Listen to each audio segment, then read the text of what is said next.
Hello, everyone. Welcome back to more Spirit Island Jagged Earth Spirit playthroughs, I guess. I kind of wanted to try like one of the really complex spirits here. I was looking forward to trying no, not that one. Finder of Paths Unseen, which I recently looked into, and I like that it has an offense rating of negative.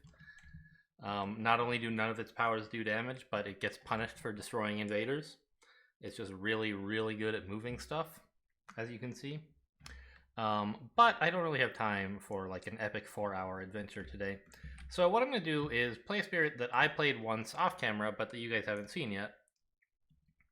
And show it to you guys. We'll play Stone's Unyielding Defiance. Kind of a turn the other cheek sort of spirit. I'm going to play against Scotland 5, which is the same difficulty rating as what we played last game, Sweden 6. I was contemplating playing Scotland 6, but it's a jump of 2 difficulty, which is like kind of a lot. And as I said, I don't really want to go to this like epic 3-hour brain burner today. So Scotland 5, you guys haven't seen Scotland at all. I played one game of Scotland a while ago. But I figure 5 will be enough of a challenge. And I think we're ready to start, so let's see what happens, and then I'll talk you through Scotland and our spirit. I guess I should do the setup, right? Place it in a mountain, a high-numbered mountain, I bet? Nope. Lowest numbered mountain without Dahan, and one in an adjacent land, preferably blighted, but if not, then sands. Lowest numbered mountain without Dahan is here. And in an adjacent blighted land, right? Lowest numbered mountain without Dahan. Yep, adjacent land with blight. Great. So there's our setup. Honestly, looks pretty good. Let's do the initial. Actually, what do I have anything special to do during the first explore or something? After setup, okay, but we're during setup.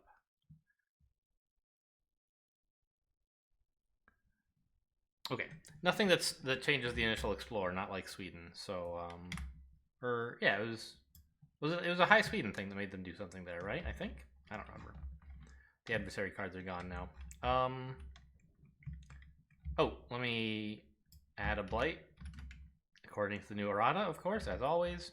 And we'll explore mountains. I think this is fantastic news, actually. I love that they're in the land A that's the most built up, and B that I have presence in already. You'll see why in a moment.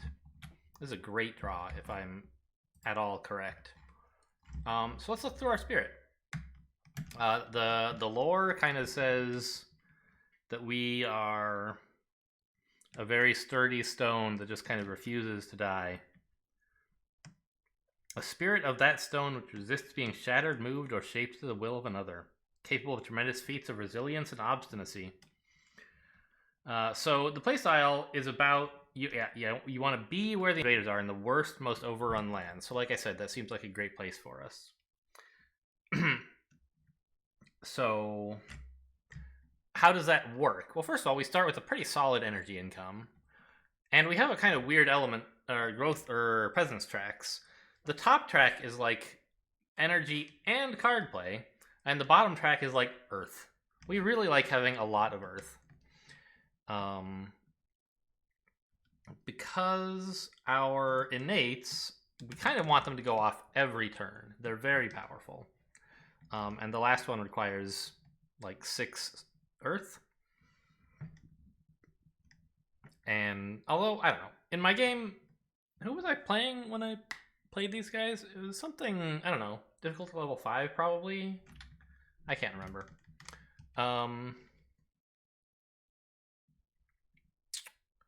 Maybe it was England 4. Doesn't matter. So let's look at our innates. Well, let's look at the special rules, actually. Bestow the endurance of bedrock. When blight is added to one of your lands, unless the blight there outnumbers your presence, it does not cascade or destroy presence, yours or others. So we are rewarded for being in lands that blight, and we need like a way to not lose our presence for doing so. Then we have deep layers exposed to the surface. The first time you uncover each of your +1 card plays, gain a minor power. So our top track, which gives us note it doesn't say. Look at the bottom track. I guess I can. This is what gaining card play usually looks like. So 1 play, 2 plays, right? But we have some special ones that say +1. So our card play track is technically the bottom, but this top track modifies whatever is visible on the bottom. So we get 1 more than it says. And these are special for us in that when we first uncover them, we also gain a minor power. Okay, but our innates are the real exciting thing. Hold the island fast with a bulwark. You say that bulwark or bulwark? I think it's bulwark, right? Bulwark, wark. Of will. When blight is added to one of your lands, you may pay 2 energy per blight to take it from the box instead of from the blight card. So this is a way that we can allow the island to get badly blighted but still not lose. Or indeed flip the blighted island card, hopefully. And if you have more earth, then it costs only 1 energy instead of 2, which is obviously a big improvement. And at 6 earth and 1 plant, when an event or blight card directly destroys presence, you can prevent any number of blight from being destroyed by paying 1 energy each. And so it's by things that say, like, destroy a presence, not like adding a blight, which happens to destroy 1. So we're good at, like, dealing with blight, basically. Let them break themselves against the stone. And there's a reminder here, defend reduces the amount of damage that invaders deal to a land. Oh god, I remember. This game, I talked about this game actually, I don't remember, a few episodes ago? I was all set up to have them attack a land for like 11. And then just smash the crap out of them. And we got a fear card that was like, defend a bunch in that land. And then another, like, maybe it was the event, I don't remember. Something else defended a bunch in that land. And I was like, no, I needed them to attack. So our power is basically... Now, this one doesn't target a land. It targets yourself. So it's like just every turn, this naturally goes off with a stronger effect depending on our elements. And we could choose not to activate it, but there's no reason to. This targets a specific land. So we can only do this like once per turn. But basically, when the invaders deal damage to the land, we counterattack. And if you have enough earth, we counterattack more. And if we can get all the way up to this, we can do it twice. Either in a single land to completely wipe it out, assuming we didn't defend, or in a different land to defend both, to counterattack in both of them. So ideally, we would be blocking so they attack for just 1. If we're only at level 3, because then there's no blight, but we still do 2 damage. But if we can get to higher levels, we might want to invite them to attack for a lot, so we can counterattack for a lot, right? They're only going to do 1 blight no matter how much damage they do, so if they do like 80, that's better than them doing 2. Unlikely as 80 is. Okay, so that's kind of our like plan. Oh, and our growth options, just like Vital Strength of the Earth, we always add exactly 1 presence every turn. It's just like, what else do we want to do while doing that? We can gain energy or a power card. I don't remember which of them is better with the Spirit. I played it a while ago. Actually, maybe it was last weekend. Anyway, so we have Stubborn Solidity, which defends per Dahan, and Dahan in target land cannot be changed, which is basically like any effect that would do something to them doesn't. Damaged, removed, replaced, or moved don't do that. Jagged Shards push from the earth, add a Badlands, and push up to 2 Dahan. So this makes the counterattacking feature better, right? There's Badlands, so you do more damage to the invaders. Here's one that does damage and adds Badlands. Do 2 damage, add a Badlands, and remove 1 blight from the game. But it doesn't go back on the blight cards. You don't like make the island healthier. There's just less blight there. It's kind of the parallel of our ability to take blight from the box instead of the card, We also have a way to remove blight, but it's not as good. It goes off the board, but it doesn't go back to the box. And lastly, we have Plow's Shatter on rocky ground. We can either do 1 damage to each building and then push a town, or destroy 1 town. So you can see how like 1 damage to each building works well in concert with a thing that can do damage equal to like half of the damage they were doing plus 1. Right, maybe that doesn't let you finish off a land, but you damage several buildings and then you let this finish everything off. And as you can see, all of our stuff has earth. It's not a big surprise. We only have 1 that has sun. Yeah, so if you want to trigger the last level of this this bottom right innate, you do have to work at it. So, where exactly do we start? Do we want to like go for 2 cards right away? It seems reasonable. Like, assuming you can actually keep up with playing 2 cards every turn, then having an additional card play is a lot like having an additional earth. On the other hand, we kind of want 4 earth on turn 2, ideally, right? Which would mean taking the earth presence twice. Because we're almost certainly going to take some blight here on... Oh, let me turn on the invader UI. We're almost certainly going to take some blight here and... Well, maybe I can do something about this, Dahan. Oh my god. Scotland, yeah, look at this. 2 cities, whew. So I should talk about Scotland, actually. They really, really love the coast. So if the number of coastal lands with cities is ever greater than 2, they win. So for a 1-player game, it's very simple. If all the coastal lands have cities, we lose. And their escalation...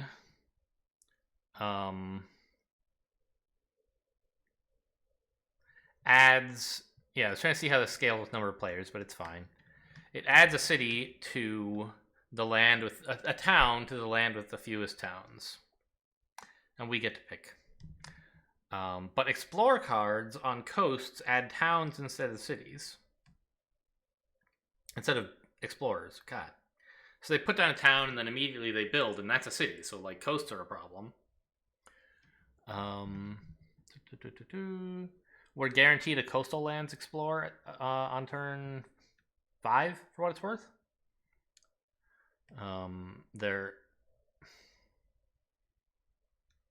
Yeah. So they have a weird explore order. That's fine. And I should try to remember. After they go back to stage 1 explorers, they're going to have a coastal lands explorer. Okay. In coastal lands, build cards affect lands without invaders, so long as there is an adjacent city, which we expect there will be pretty much always. If there ever isn't, we've probably won. So, God, there's going to be plonking down towns and then immediately building cities. This is horrible. And I lose if there are ever 3? Okay. Maybe I shouldn't have picked such a defensive spirit.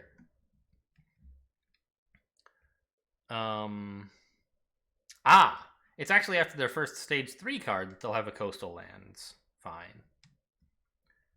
Runoff and Bilgewater. After a Ravage adds Blight to a coastal land, add Blight to that board's ocean. Treat the ocean as a coastal wetland for this rule and for removal of Blight. So, I actually have no idea how we're going to beat these guys. I mean, I guess we want a big Plow's Shatter on rocky ground, like, next turn to wipe this out while we counterattack, hopefully. They're not going to build, which means, I don't know, there won't be a town here. So we'll be attacking for 7. If we strike back, let's say we could get up to 4 earth on that turn. Seems a little bit difficult, but maybe it could happen. Oh, no. The right side is what we need. We need 3 earth for defending, and it'll be impossible to get up to 5. So we'll only be able to counterattack for 2. However, If we counterattack for 2, is that good enough? Actually kind of sucks. I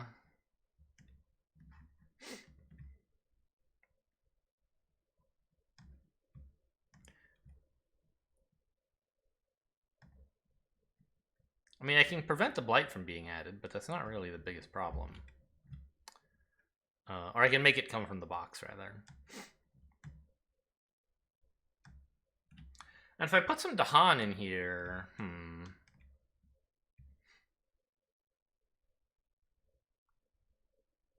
yeah.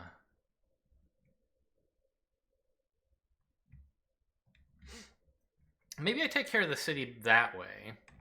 This turn I play Jagged Shards Push from the Earth to put a Badlands here and bring the Dahan in here. Then I defend so that, well, the defense doesn't really matter.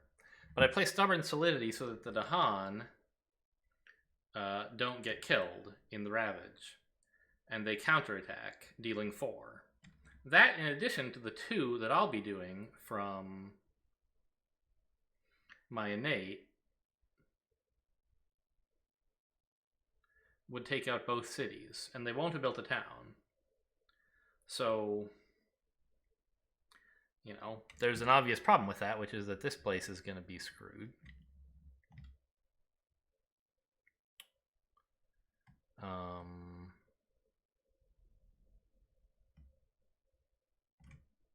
don't really see what I can do about that.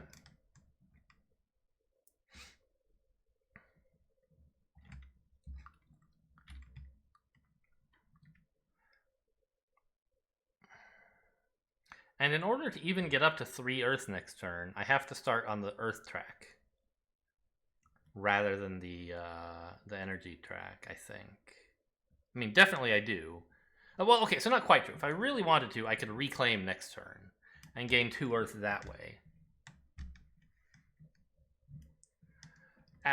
In addition to taking from the energy track both times.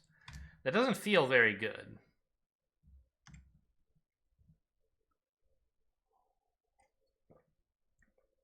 Given that the cards I want to play are not...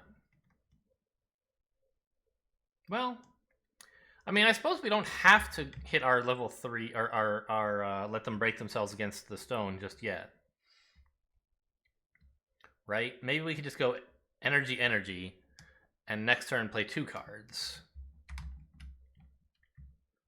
If I did that, could I somehow deal with this at all? Like, I don't think so. Right? I have to play this turn, and this next turn to defend at all, or to deal with this. And that means this turn I'm not playing any other cards, and so even if I play another card next turn, it still doesn't deal with this. So I think I'd rather just take out these 2 cities while I can, even though it feels a little bit bad. I don't need the energy yet. I expect I'll want a minor like before, or a major before super long has passed. Because I do have a pretty good energy income and good energy gain presence thingy here. But I don't think I want to just like grab one right away. And I don't think I need the energy right away either. So I will take a minor. I don't know, something special that lets me not forget majors or something, do I? No. Yeah, let's take this growth and gain a minor. Oh, you know what? There's one thing I wanted to... If you read the description of the last video, you'll notice... Oh, you can just type in here? Can you? Yeah, interesting. Okay. Anyway, if you read the description of the last video, I realized that... I spent a lot of the last few minutes of that game stressing about how I'd counted energy wrong. And I wasn't sure if I'd backtracked to fix it correctly. I actually did, which is kind of surprising to me. But it made me think about, like, there's stuff that it's easy to forget, right? Like, might it be better? What?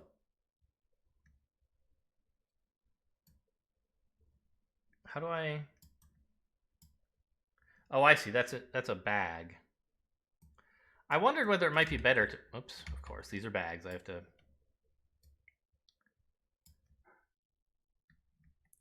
Better to actually track my energy... Oh my god, that doesn't work. With, I'm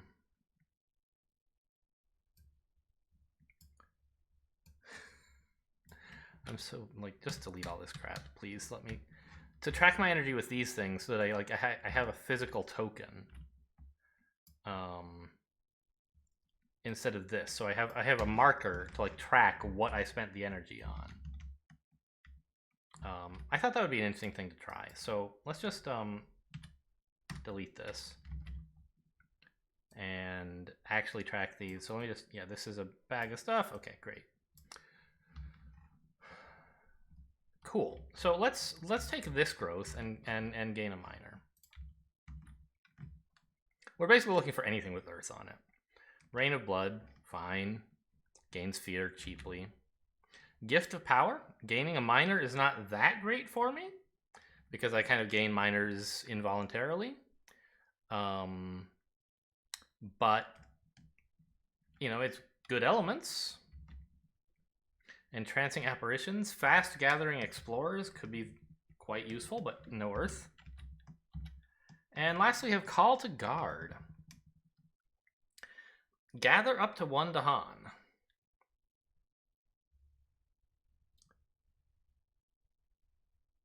Huh. Then, if Dahan are present, you can either defend 1 per Dahan, or deal damage to invaders added or moved in target land. Huh.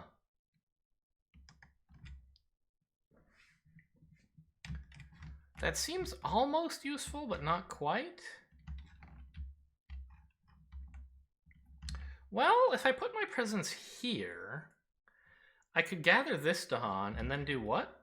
Defend 1 per Dahan? I could defend 2, right? So I think that card lets me keep both mountains from becoming a big problem if I play it next turn.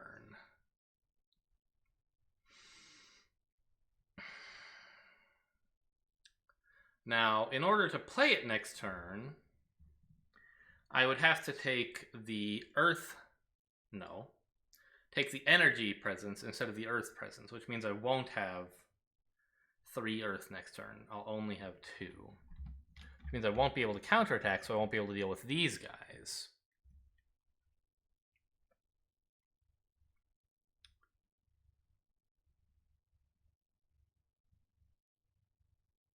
Right? I mean, yes, that's true. Is that worth doing?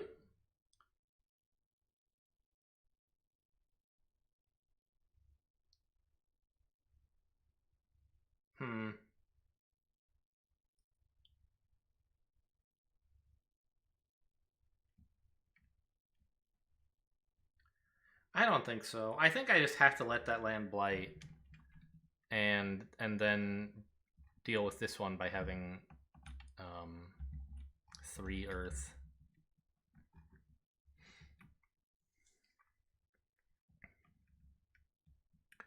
And then I could pay extra energy as well to not have to pay for the blight. Yeah, sadly, I don't think I can take this.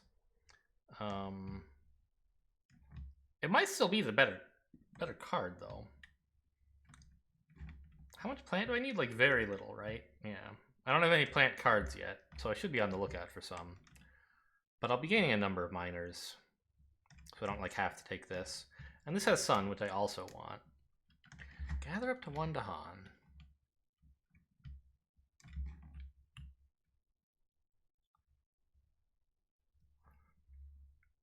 It seems mostly useful as a defend, right? I think I don't care that much about defends. I would love to keep the Dahan alive, but I can't really do that right now, and betting on doing it in the future is pretty weak, whereas, like, this is just good elements. It's a free card, and it gives me cards so I can pick up more Earth. Fine. And I will take... I already chose to take this presence, growth option, but in particular, I'll take an Earth presence. And I'll put it here, I think. Just because, like, I might want to pay. I don't think I want to pay 2 presents, actual 2 energy. I just need to get to the coasts. I need to be in every coast. That's my opinion. Scotland's going to make them pretty tough. And we'll gain a permanent Earth here.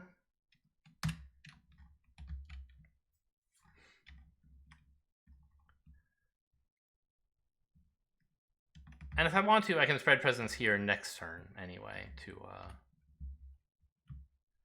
I don't need a sacred site for my plan, right? No. Only for this thing, which I'm not presently using. Okay. I'm going to follow up on this plan, play this. Oh, hang on. Let me give me my income, which is 1 of these. Nope, 2 of these. Ha! I don't want that. I don't want it counting these. Huh. Funny. Okay. Where can I put these so that you don't count them for me? Here? Yeah. I'll just put them on someone else's board. This is... If I put this here, you don't count that, right? Okay.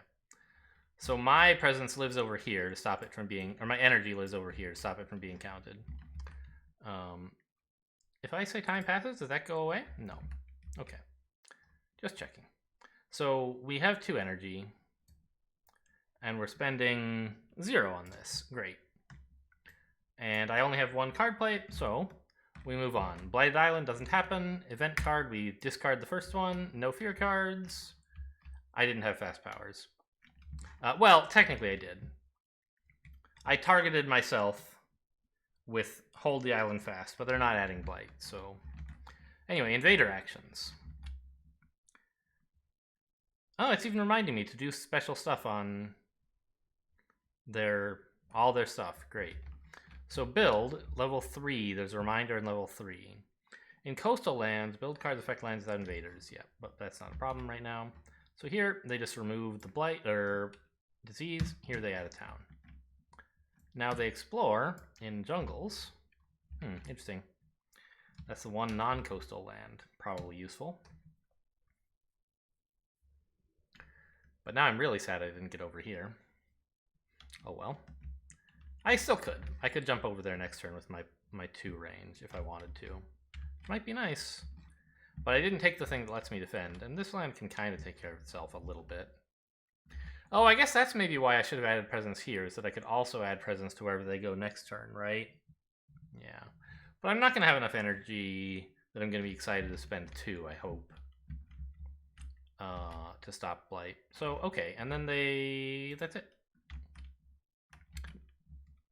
Yep, they do a special explorer, but only on coasts, and these are not coasts. So, slow powers, we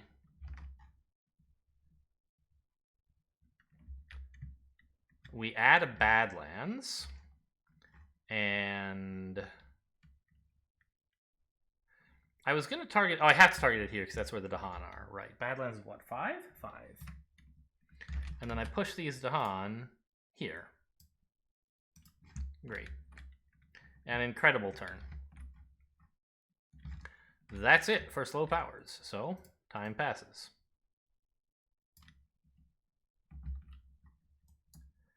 And I am taking the...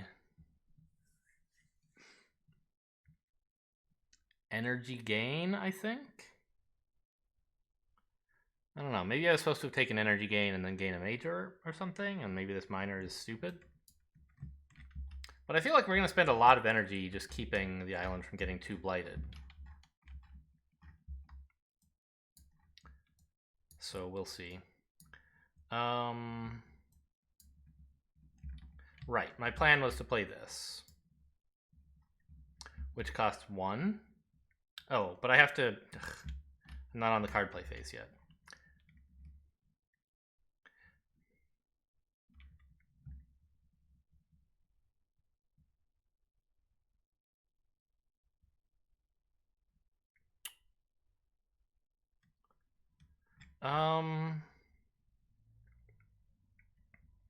Honestly, we could just gain a major here, maybe would be a good idea, and forget one of these cards that I don't want. I'm kind of unimpressed with Plow's Shatter on rocky ground. It could be good. But Scotland doesn't really build up that much, I don't think. Do they? I don't know.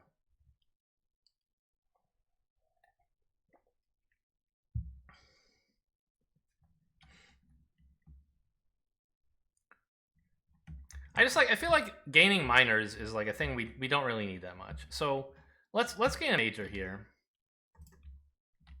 and see what happens. Accelerated Rot doesn't have Earth on it. This has Earth on it. Ooh, I like that. Yeah. Problem though, I can't play it and Stubborn Solidity this turn because I'm only going to have a total of 4 energy. Unless I uncover this, but either way, I only have 1 card. Forget it. Like, yeah. I only have 1 card regardless. So I think Indomitable Claim is a great pickup. It's like perfect elements and an insane card. I'll like be able to trigger it all like a lot. There's one thing I wanted to check actually. Spirit Island threshold skip? Can you skip using thresholds? I believe so, right?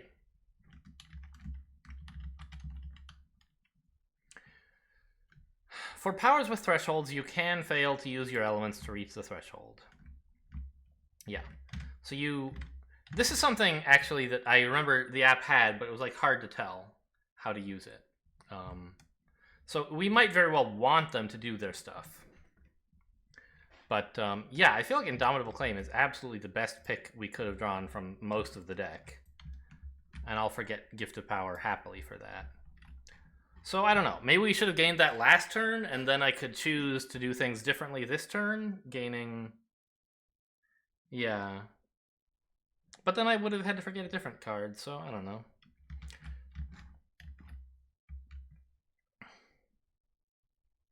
Anyway, put these back. I haven't used that power yet.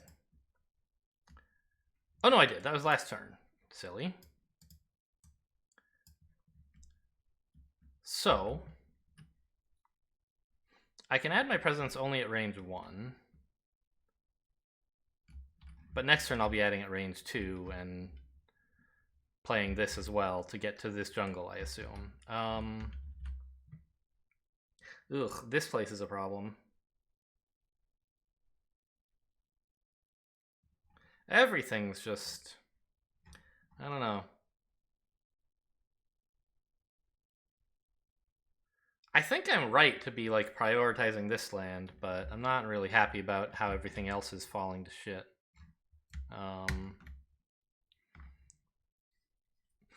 Indomitable Claim doesn't need a Sacred Site. No, okay. So let's go here. It doesn't hurt to be in here. Maybe, well, I don't know. I already know I'm not doing anything about this land, so I might as well just be here where it might help, right? And we're gonna play Stubborn Solidity now. Well, I could play Indomitable Claim first, I suppose. Yeah, why not?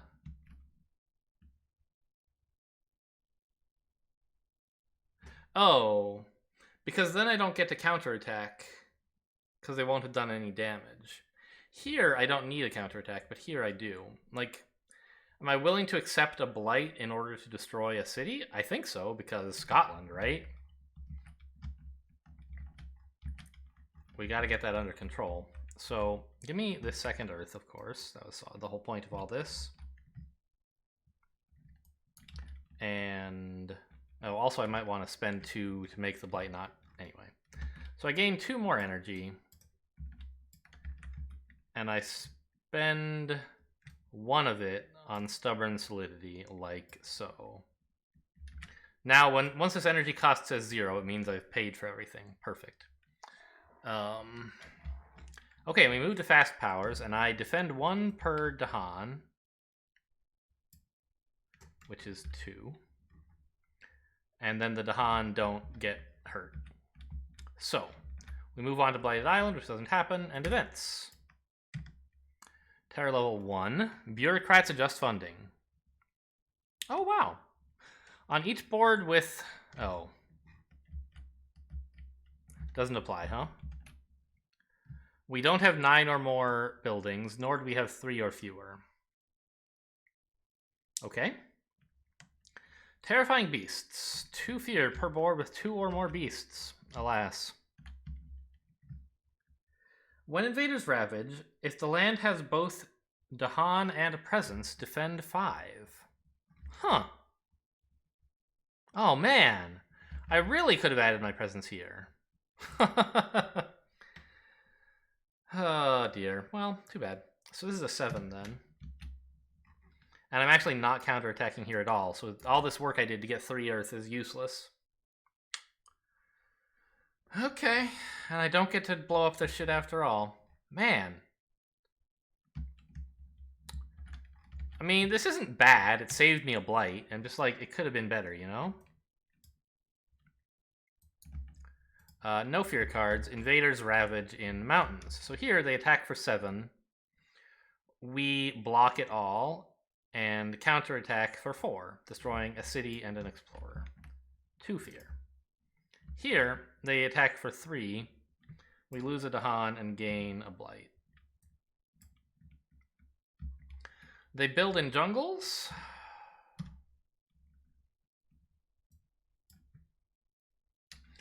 And explore. Escalating in jungles again. Oh my god.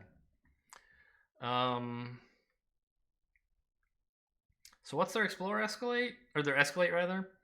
On the single board with the most coastal buildings, me, obviously, add a town to the land with the fewest towns.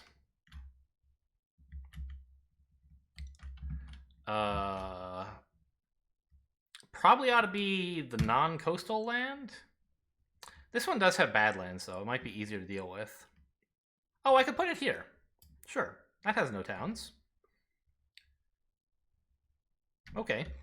And then they explore, which is also special because of Scotland. But again, they're exploring to non-coasts. So, great. This is actually excellent that they're going up here, because I can Indomitable claim that.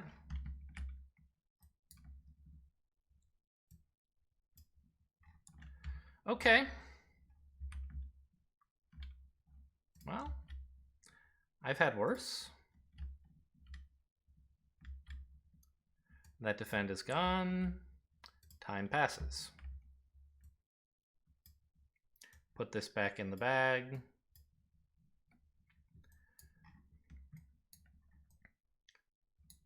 And right now I have 3 energy. I'm picking this up to get me closer to 2 cards a turn, now that I have kind of enough Earth, I think. I mean, don't get me wrong, I would like 4.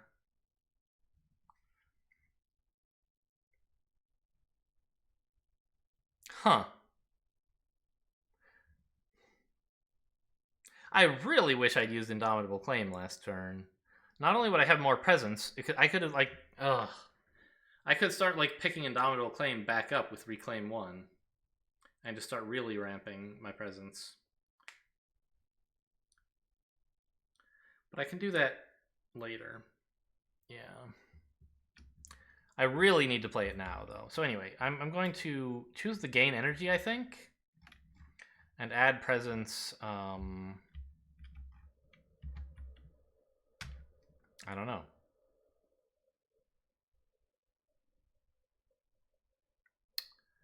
Oh, geez. In this land, I'm actually going to lose my presence from the blight.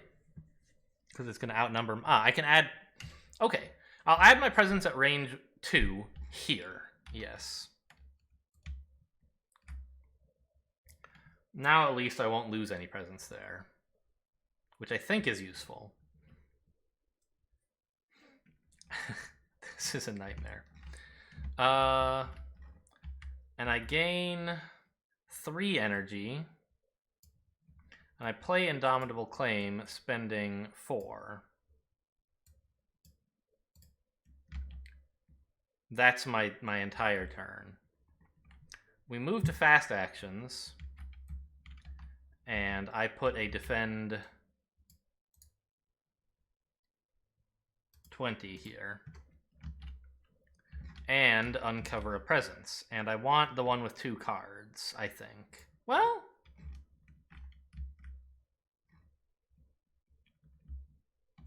reclaiming Indomitable Claim is probably even better than that, right? Oh, I should gain 3 more energy. Right, I took the 3 energy growth option.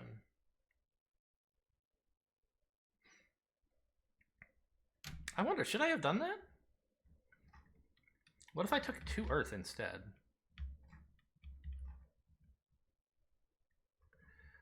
Then it would be cheap enough to make this,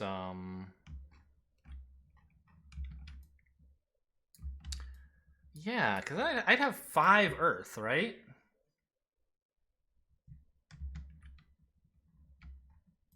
Yeah, that's better. Okay, I don't want this extra 3 energy.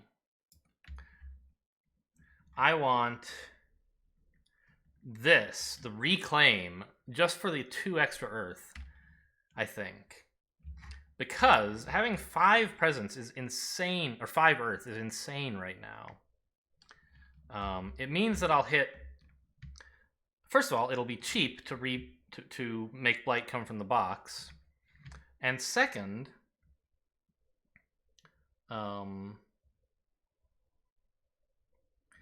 it means I can do damage back to the invaders that's more. And so I can actually wipe out this jungle, so it's not a problem on the second go. So I didn't gain that 3, but I am gaining 2 Earth. And reclaiming. Ugh, gross. And I have 2 energy in the bank, which is perfect, actually. That's exactly what I need.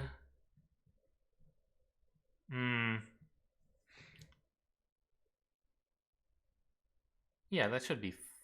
Well, I think it's really useful for me to not have to be able to unlock...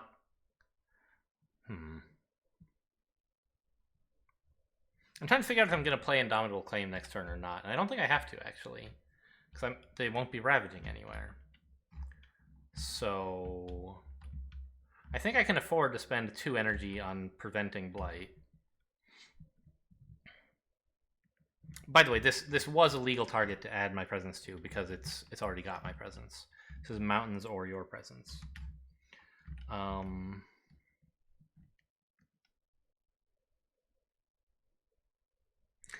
Right, Indomitable Claim is giving me one of these 2 presence things, and then I'm taking the other, so that's actually fine. I could reclaim Indomitable Claim, but I don't think I need it next turn. So I'll just go this way and get more energy and play 2 decent cards, hopefully. All right, anyway.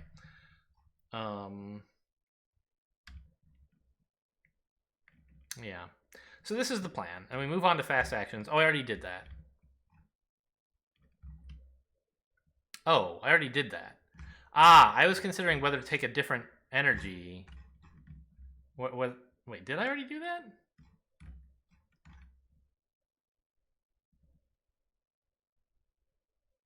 This is the 3rd turn. So I've added presence 3 times, and I have put the defend in, but I haven't added my presence yet. Right. I was choosing which presence to take. And I think the one thing I definitely want next turn is to play 2 cards. Whether I also want to reclaim 1 or I want more energy is a thing yet to be determined. So we gain a minor just for doing that because of our special rule. Right? The first time you uncover your +1 card play presence, gain a minor. That doesn't have Earth. That doesn't have Earth. That has Earth and Sun. I don't really care that much about Call to Tend. Removing Blight is cute. You can get the Blight card nice and full if you take Blight out of the box and put it back onto the card. Choose a land where you and target spirit both have presence. Well, that's me. In that land, remove a Blight and you may add one of your destroyed presents. Well, that seems pretty good for 1 energy. Or range 2 from a sacred site. Fear and defend, and then more fear if there are beasts. Haunted by primal memories. I think I want Renewing Boon. I'm going to have some trouble with Blight. Probably. Cool. I don't have to mark anything special there like I do for the Earths. Okay. So that's fast actions. I guess I should tap that.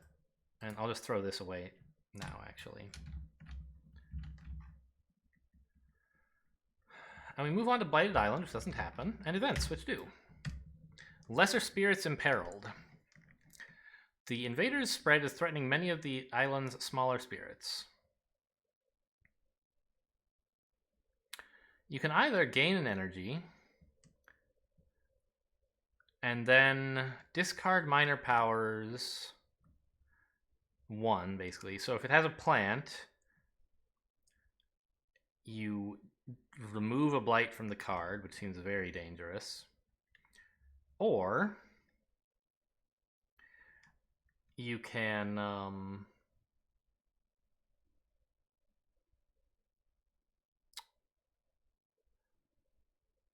and they might end up destroying a Dahan as well in a land with blight, which is nowhere at the moment, so that wouldn't happen. We would gain an energy, but risk adding a blight, basically. Or we could pay 4 energy, which obviously we don't have right now, but I assume I have a plant card in hand that I could throw away. Yeah, I could throw away Renewing Boon, actually. That might be fine. If I want to take the second option, which is to destroy a presence, but gain 1 permanent element for the rest of the game, which seems insane for me.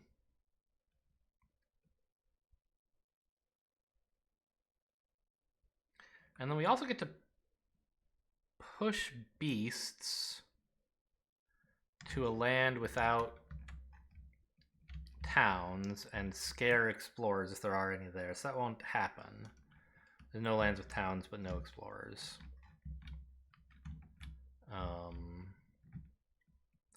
And then gather 1 or 2 Dahan to a land with Dahan setup symbols. I think I can target... I don't understand. I don't know the rules for targeting this stuff. I could gather them all here, actually. That would be fine. Pull them out of this and into there. Sure. I do kind of want to know, though. Jagged Earth event land choice rules.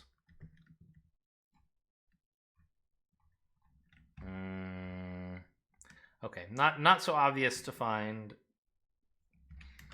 that.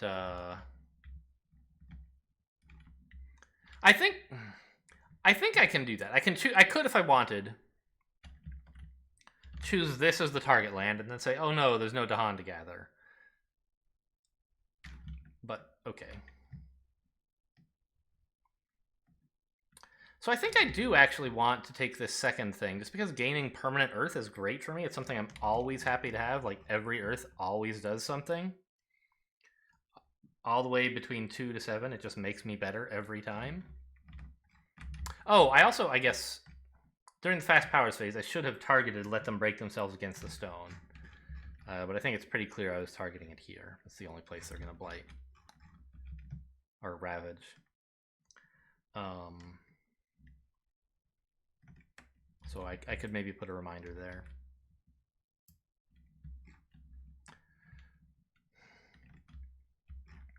Destroying a presence is like not the end of the world. I'm gonna have plenty. And in fact, I could get rid of it from this jungle, because I'm not gonna need to be there anytime soon. And remember that aided by means you are allowed to forget, in addition to the plants you already have in play, which at the moment 0, you can discard cards to gain 2 of an element, or forget them to gain 4. So I'm basically paying 1 energy and a pretty good power card, I must say. But I gain a permanent Earth. And I don't risk adding Blight, which right now risks blighting the island. So I think that that's a worthwhile trade. I'm just going to go ahead and forget this to gain my 4 energy, or 4 aided by plant. Did I put it in the right pile? Yeah. Too bad. Really would have liked that card, I think. Just can't risk adding Blight. And I choose a presence to destroy. I choose this one. Turns out the claim was dominable after all. And I gain a permanent element of my choice. I'll just put it right here. There you go. Or you know what? I'll do you one better. Let's put it on this event card. Nope, don't go into my hand.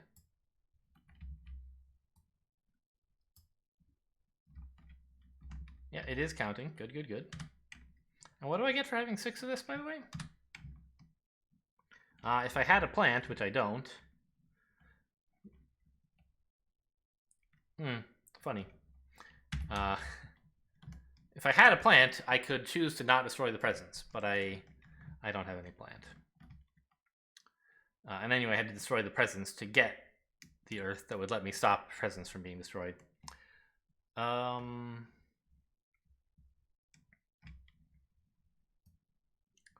Yeah, I think I'm okay with that decision. And I believe nothing else really is happening on this. Push a beast to a land without buildings, but I can't... Oh, I can do that. I must do that. I must push this beast somewhere, and it must go here.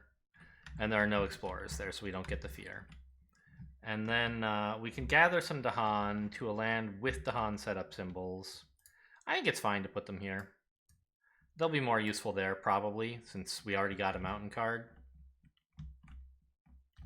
Cool. Fear cards, still no. Ravage in jungle. We'll do this one first because it's simple.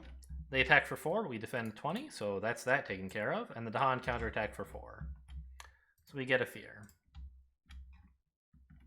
This jungle is more exciting. They attack for 4, and I'm not defending, so the land does blight.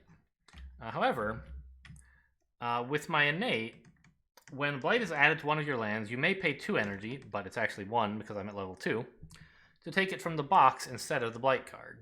So we're taking this blight from the box.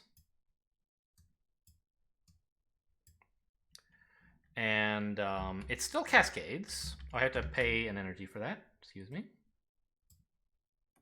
It still cascades, and I could put it here or here and have that come from the box as well. Or I could put it somewhere else and have it come from the card.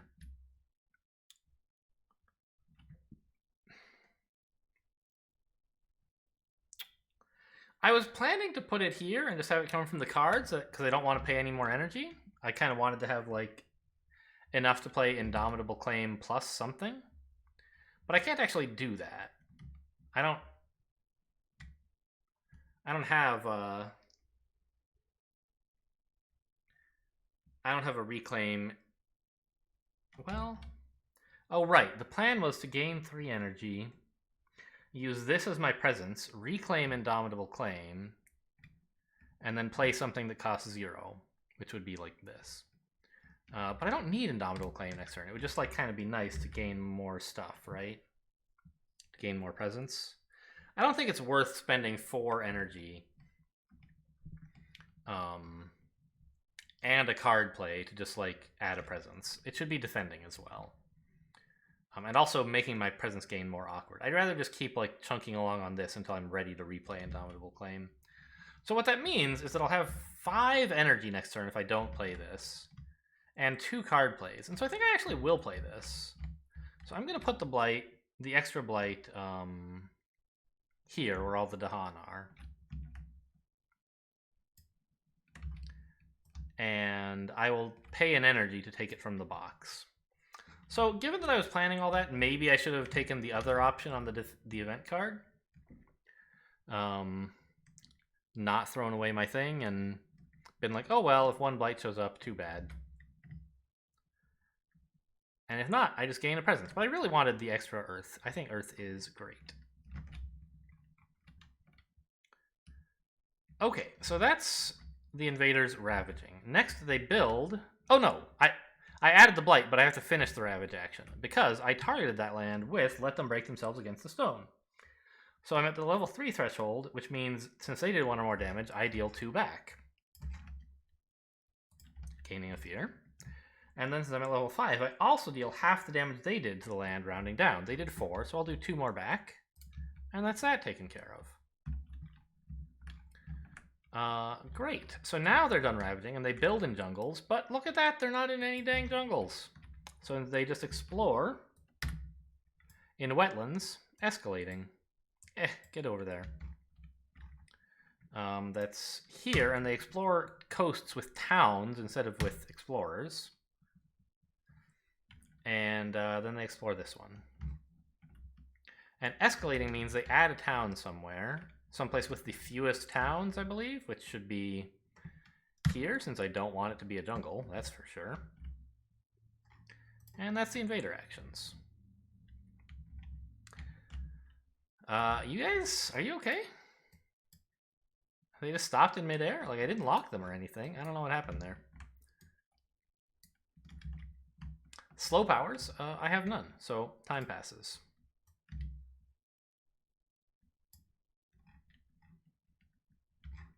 Let me get my reminder token back. So we're adding a presence, and I think we just want probably we probably want more energy, honestly. We're going to be grinding through Indomitable Claim a lot and playing multiple cards per turn pretty quick. But I don't know, like, what are the 2 cards I'm playing right now?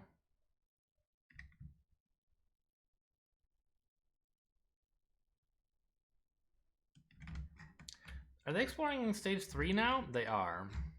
So odds are very high they'll choose to explore sands. Right? Half the time they will, because they explore a random 2 lands. And it would be kind of nice to just destroy that town so that they don't risk escalating and turning into a city, which would be a loss condition, right? Because they're going to build here. Well, I guess not, because I'm going to defend when this happens, and so they'll just be wiped out. I guess it would be okay.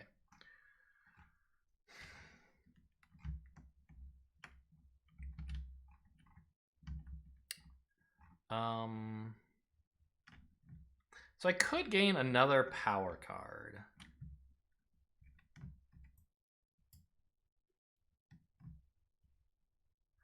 I kind of want to gain energy first, and then next turn gain a major, while I have something in my discard that I don't mind throwing away.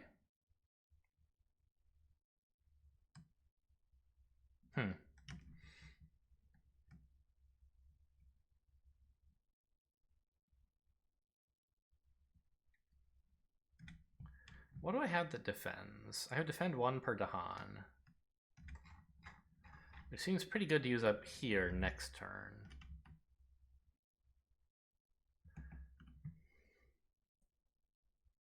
Right? And actually, if I destroy their town,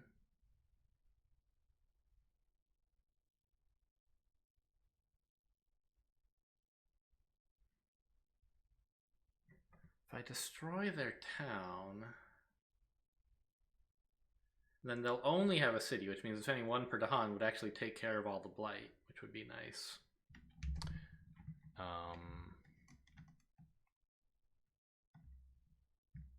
But this is actually better, right? This is range 1 from a sacred site. That's important. It removes this blight from the game, and it still destroys a town, and it adds Badlands, which should help. Well, the Badlands might actually be bad, because I'm not planning really to defend. And it looks like I won't need a Badlands here to defeat the invaders. I just need to survive the Dahan getting damaged. So destroying a town would just be better here, right?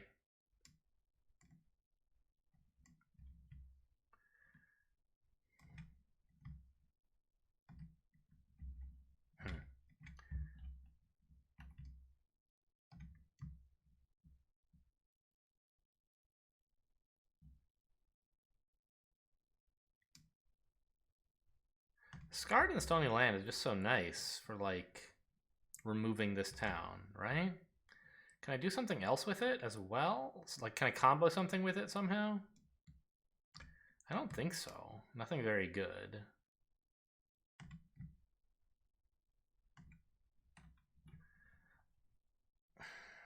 I could destroy this town, I guess. I could destroy both of these two towns.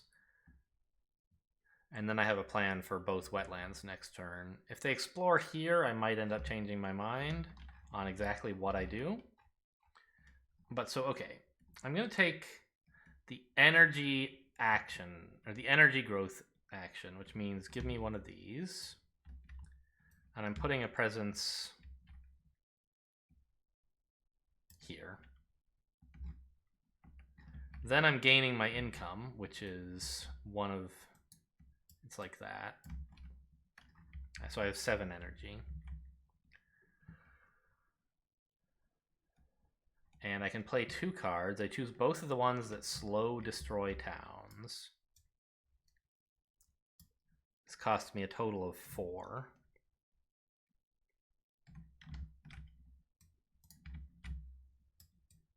Oops.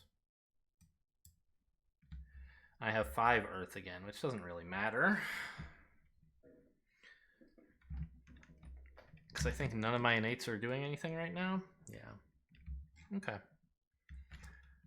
Well, they might. I mean, there might be an event that, like, makes the Ravage step change somehow.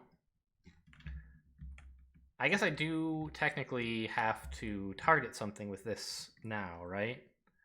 Where do I want to counterattack back if they do? Well, I guess it would have to be here. A range 0 jungle. So here. Okay. In case they somehow ravage there. Let's move on. Blighted Island doesn't happen. Events. The island is healthy. On each board, add an explorer to a land with blight. Oh, can I pick this one? This idiot's going to kill himself. Then what? On each board, push up to 2 explorers or 1 town from a land with beasts. Oh, that's very good. Right? I have to push. No, it's up to.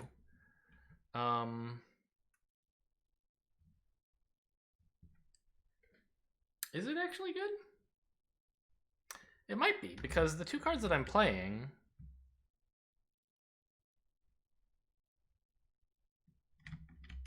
I do 2 damage and then add a blight.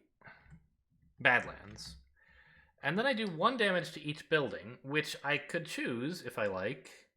Well, if I have a Badlands there, it'll be a total of 1 damage to each building plus 1.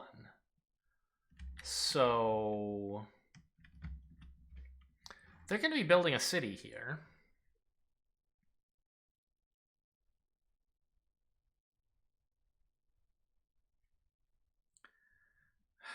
And so what exactly could I do? I could add 2 damage to, let's say, the city. And then I would do 1 damage to each building, which is 3, plus 1 is 4. I could finish the city and 1 of the towns. And then I think it says you may push a town, is that right? Yeah, oh. So instead of... yeah, that would be perfect. I would leave the explorer here to kill himself and just push the town out of the way. That's amazing, yeah. I don't need these Dahan, or any of this crap. Just go over there. And then... in each land with buildings... oh, wait a minute. Even better, let's leave it here. In each land with buildings, 1 damage per Dahan. And then each surviving building deals damage to Dahan. So, happily, there's only one land at the moment with buildings and Dahan, and we destroy all the buildings there.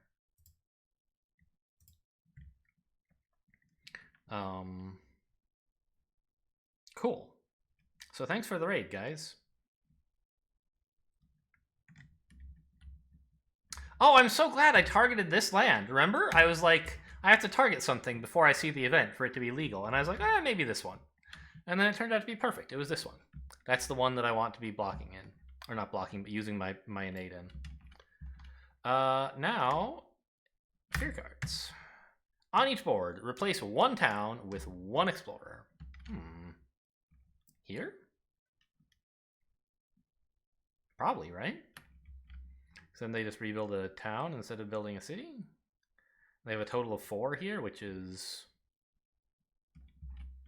well...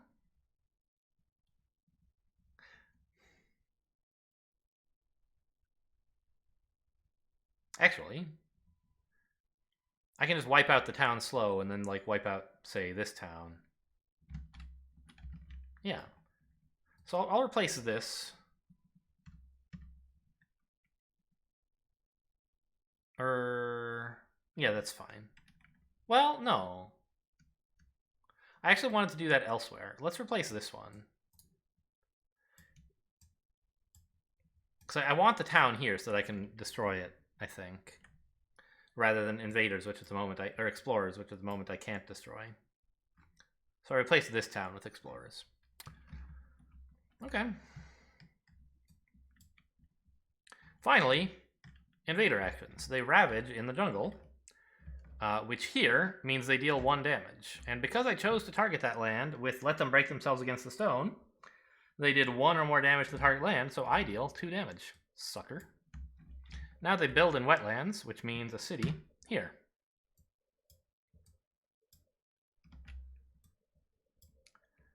And I also do, 1 divided by 2, which is 0. It doesn't matter. And they don't build here. Oh, they do build there. I forgot. Scotland. Where is it? Level 3. Build cards affect lands without invaders as long as there is an adjacent city. So they put a town in. That's a little unfortunate. Oh, but I'm destroying towns, so it's sort of like fine.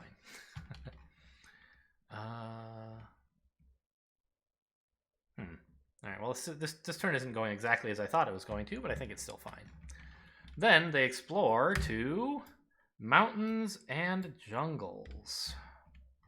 So this mountain... now, they explore only to lands without buildings, right? Nope, always. They add a town instead of an explorer.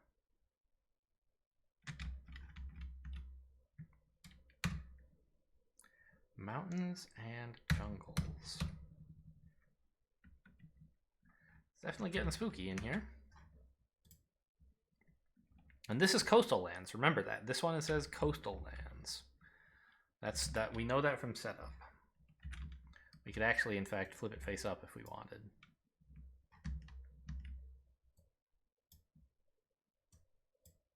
Come on, get in there. That's actually really confusing to know what they're going to explore. It makes me, like, think I forgot to advance invader cards. I'm not going to do that. Okay. So, slow powers. I have these 2 things.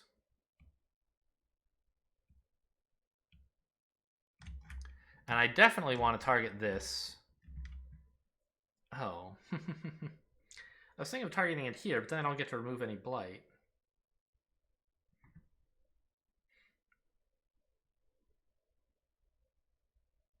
If I comboed these 2 together, it would be kind of cool, right? But I think I'm just going to let them blight here and be fine with it. So my plan then is to use Scarred and Stony Land on the coastal wetland. Do 2 damage, and then add a Badlands. So the 2 damage takes out this town. And we add a Badlands. Then you may, and I will, you must, remove a blight and put it into the box, so the island does not get any healthier. Next, this one, and I will just choose to destroy a town.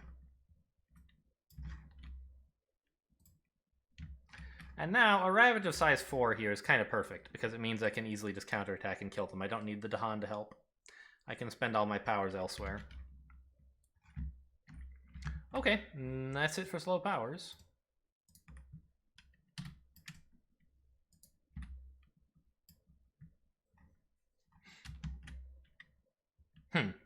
Yeah, right. I'm grabbing this one to, I assume, reclaim Indomitable. Well, I don't need Indomitable Claim. I want to let them Ravage here. So I think I want to reclaim one this way. I could reclaim everything, but that seems kind of wasteful. I just take back, well... like, what do I actually want, right? Maybe Scarred and Stony Land? Yeah, it's a really great way to react to wherever they explore, isn't it?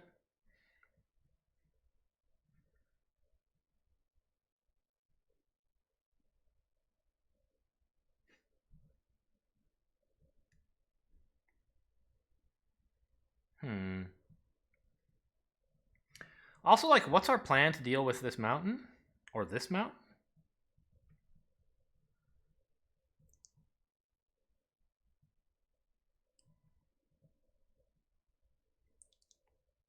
Like, in this land, we can use our Stubborn Solidity next turn, perhaps, to let the Dahan just deal with the problem.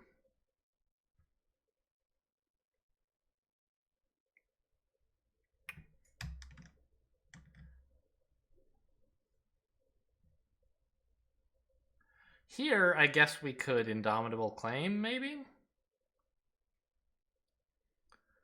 I'm really tempted to just let them Ravage here for 10, and then counterattack for 7. Seems pretty good, right?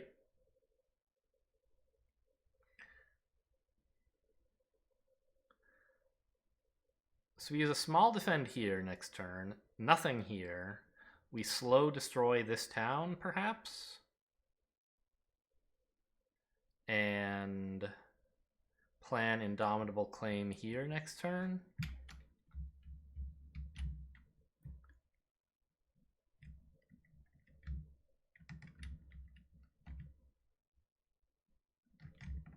I guess.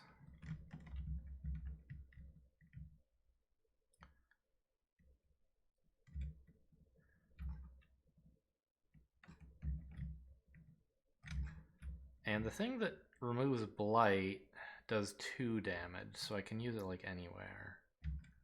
Oh, I guess I'll use that as my Blight removal to deal with my town removal. So I'll take this, and I'll put my presence here, planning to deal with this eventually. Well, I'm planning to deal with it with an Indomitable Claim, right? Might as well spread out. Let's get over here.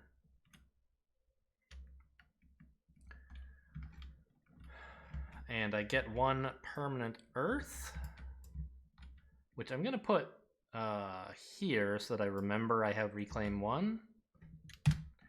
And the card I'm reclaiming is this one.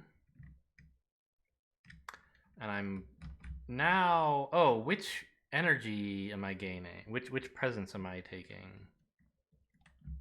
I have 7 energy already, and this turn I'm spending like 2?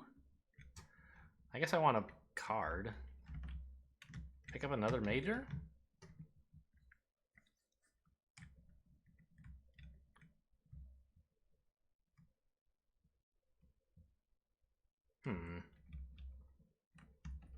I wouldn't mind getting rid of Plow's Shatter on rocky ground, I think. Yeah. I'll take a major. Cleansing Floods. Ugh. Doesn't seem that great. It's a lot of damage, but I'm never going to hit the innates. And it's not that flexible. Winds of Rust and Atrophy is a good way to deal with cities. Could help a lot with Scotland problems. Focus the Land's Anguish. If this power destroys any buildings, 5 fear. Gather up to 5 blight. 1 damage per blight.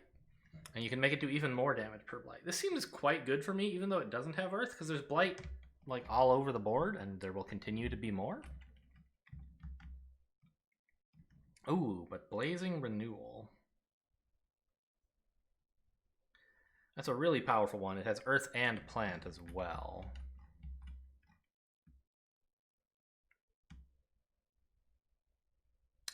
It should be noted that I'm doing this before I actually commit to adding my presence, so that I can change my mind, by the way. The thing is, right now, there's only 1 presence available.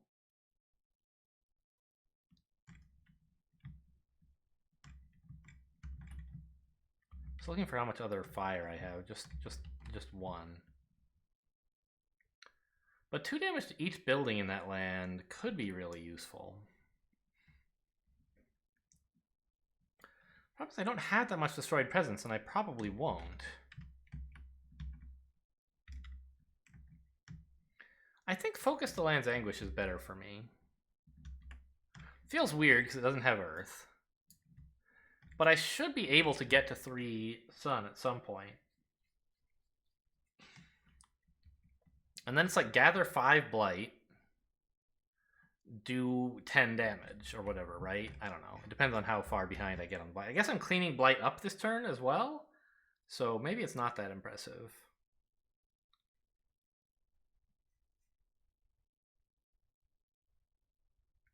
The problem is I have to actually start losing presence for Blazing Renewal to work.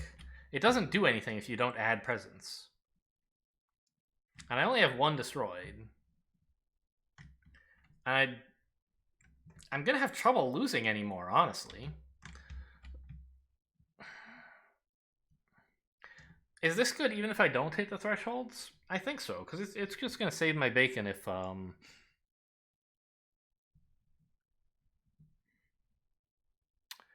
Scotland threatens to win. And also, just like defend 6 is pretty useful. I'll take it. And I have to forget something, and I chose this. I guess it gets put over here, not, yeah. Well, we'll just delete it. There you go. No going back now. So the presence I added, okay, and I reclaimed this, right. Now I gain my income, which is 4 more energy. And I can play 2 cards. I choose Scarred and Stony Land. If I wanted to, I could play Winds of Rust and Atrophy, but I don't need it right now. We were just doing something very gentle like this. Like it does something, not a lot.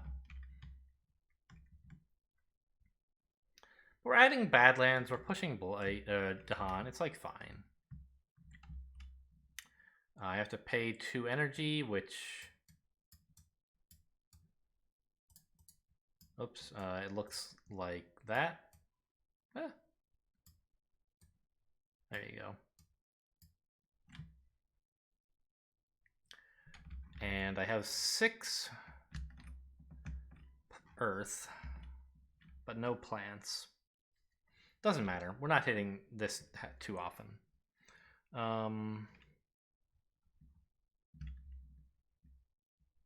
Okay. I assume I'm reclaiming this coming turn, actually. Oh, maybe I'll maybe I'll just gain more energy and play all 3 of these cards. That sounds like fun. I don't know if I need to. Yeah, but getting up to 3 cards seems pretty good. Okay, I'm not sure what's happening next turn, but we'll deal with that when it comes time. It's time for fast powers. I target myself with the first one.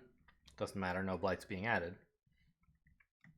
And I have to pick a land to target with the second, which, again, they're not ravaging anywhere right now, but... Oh no, they're ravaging here, of course. I target this land. Right, I'm letting this blight on purpose.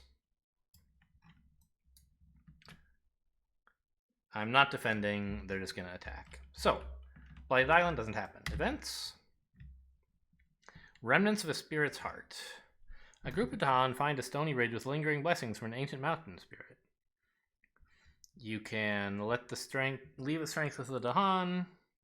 Oh, the first action does nothing because actually it's just strictly bad. Invaders have +1 health this turn, and the Dahan having health doesn't matter. But the second one costs 0 energy because I already have 4 Earth in play. So defend is lower by 4 per land this turn. Fine.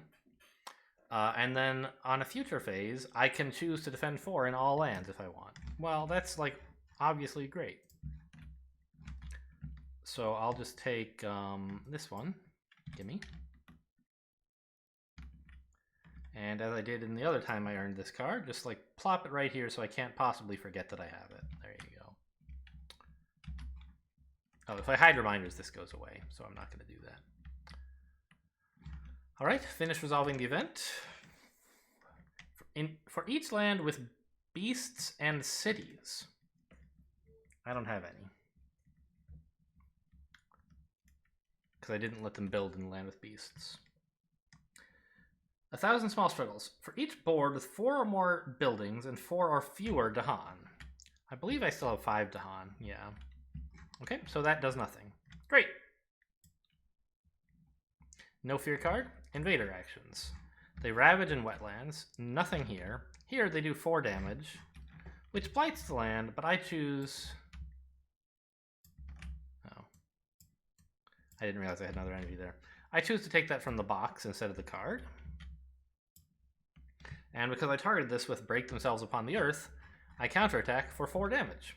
2 for the base level, and 2 more for half of their damage, having at least 5 Earth. That's a total of 4. These all die, and I get 2 fear. They build in mountains and jungles, so that's a city here. Kind of glad I turned this town into a city, or into explorers actually, because now they don't have any cities here, for what that's worth.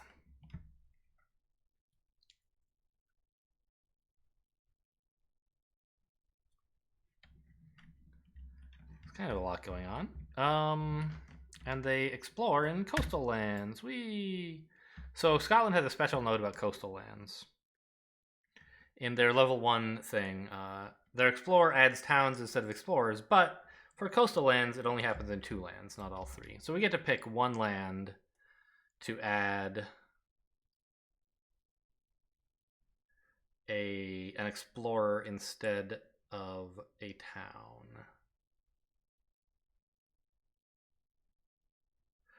In this land, I want the town because I plan to let them do a gigantic ravage here and then counterpunch to knock them dead. So one of these lands gets a town, the other gets an explorer. I don't really know what I should choose. I think I'll put the town here in hopes that the Dahan can be defended well enough to deal with it. And an explorer there. Oh yeah, I do have this defend 4 in all lands, which could be kind of cool.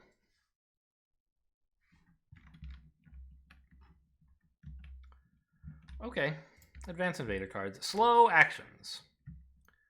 So I'm adding a Badlands. Oh, also, there's a Badlands in both of these, I guess. So, I don't know, does it matter? Who knows? So my thinking was I really want to remove this town so that the Ravage here doesn't matter next turn. I'll let this Ravage happen. This I'll defend with Indomitable Claim. This I'll defend with my Dahan thing. So...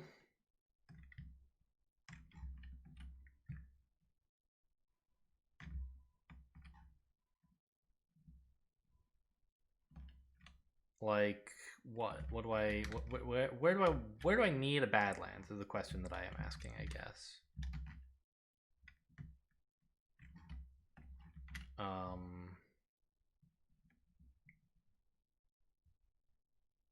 I guess I'm definitely adding one here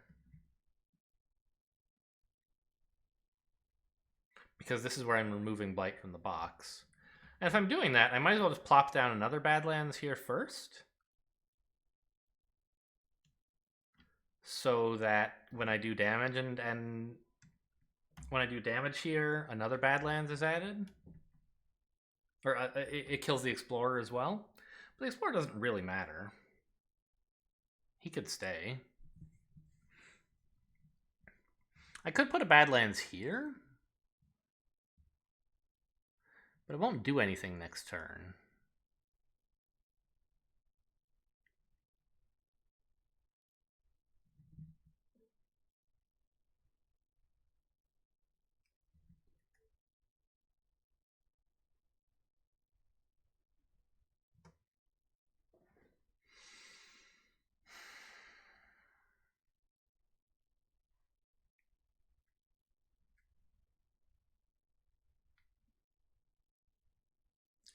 What am I doing about the coastal wetlands exactly? I'm not sure.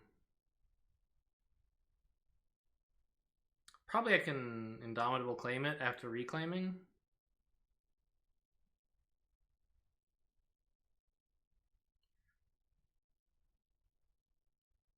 Yeah, I don't know. Something like that seems okay. I also have this defend 4, which maybe would just be enough to do a bunch of stuff. Although, since there's a Badlands here, they're actually kind of ravaging for 6, which would kill a Dahan. I don't like that very much.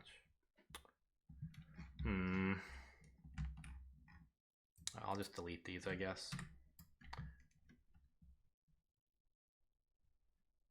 Yeah, just trying to decide, like, should I put a Badlands here, basically, to get rid of this Explorer, or should I put it somewhere else that'll help with something? Well, how much are they ravaging for exactly next turn? 6, 10, right? So I'm counterattacking for 5, which I should spend on...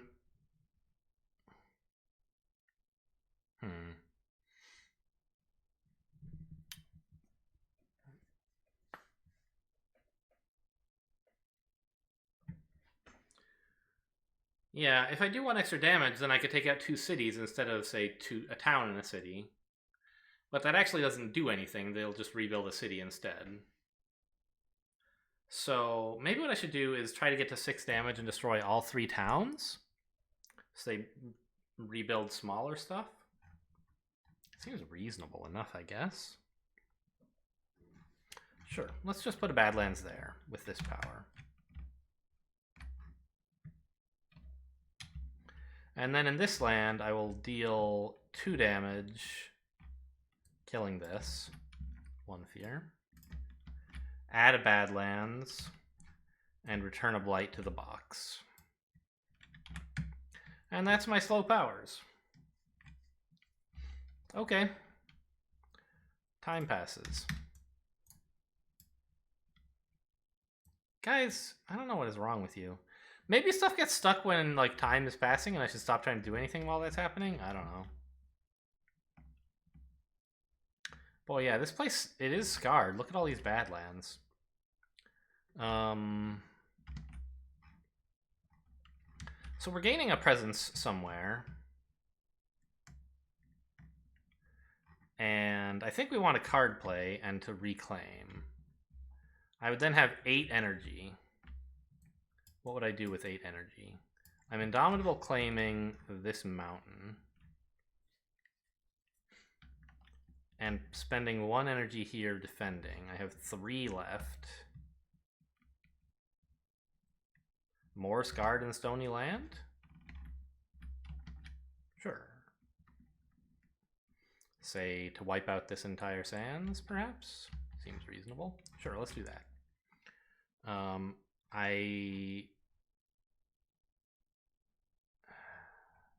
I do this, and it only adds to lands with mountains or my presence, huh? I think that's fine. That's like everywhere except this 1 sands, and why would I go there? I'll just go here. I'm gonna need more presence here before long.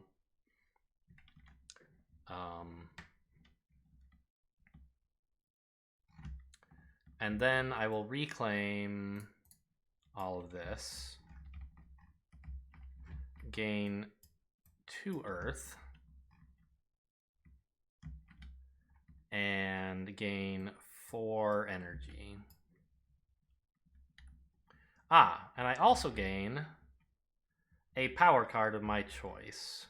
I think I want a minor. I kind of have a lot of big majors already, and the ability to play them over and over.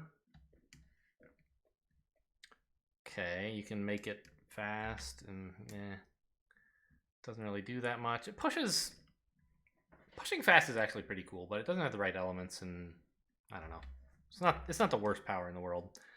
Pull Beneath the Hungry Earth is pretty nice. It's a good element. It has earth, basically. And it does a little something.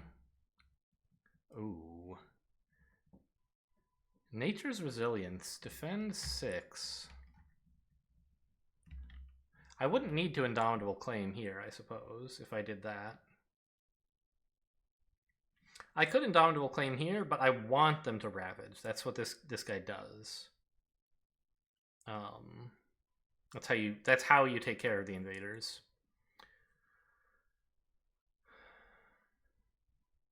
I don't know. I could Indomitable Claim here, let them Ravage, and then strike back even more in this phase, I suppose. Also, I haven't yet committed to where to add my presence.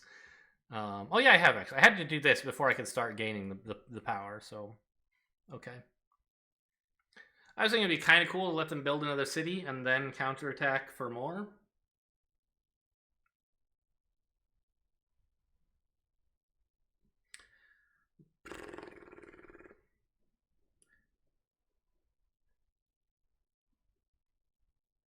I mean, that does seem good.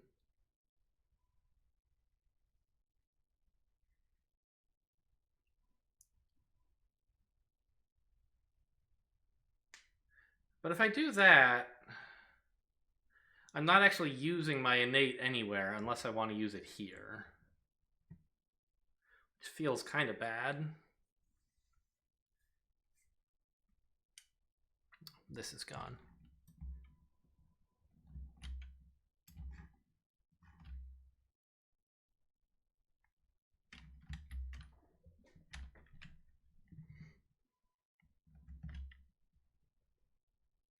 I mean, they'd be attacking for how much?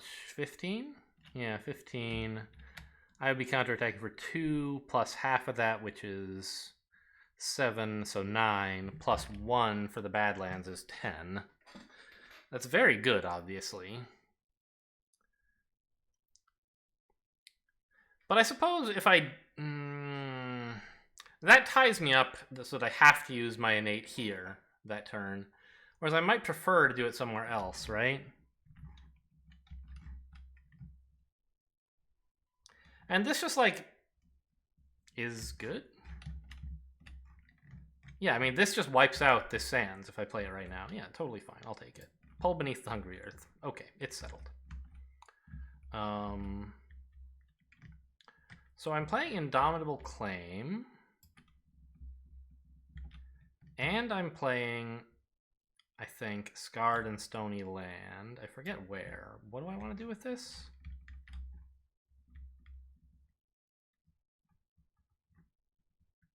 Maybe nothing?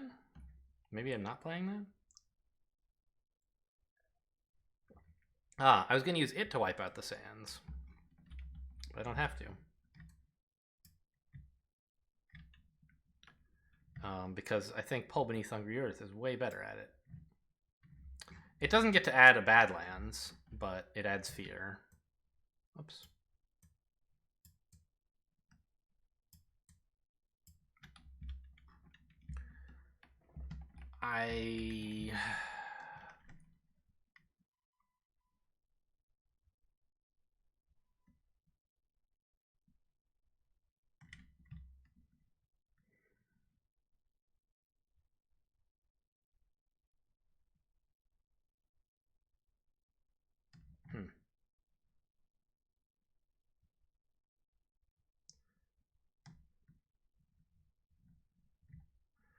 Just Scarred and Stony Land, maybe, to, like, clean up the Eastern Mountain a bit?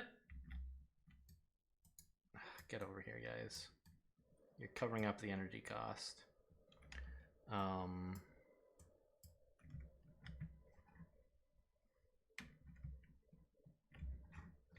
Right? So we defend this with Indomitable Claim, and then we clean it up. and blow up the town.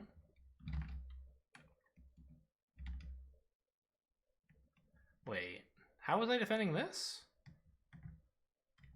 Oh, I was supposed to play Stubborn Solidity. Okay, great. I knew there was something I was supposed to do.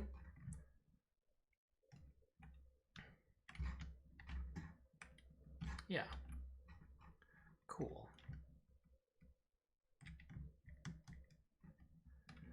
Oh my god, look at all that.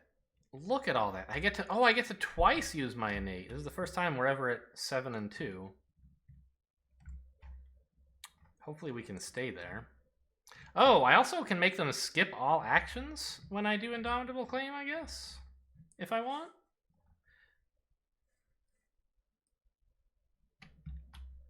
Doesn't really matter. All they're doing is ravaging. I could target it somewhere else, but like, what? Stop them building here? Who cares?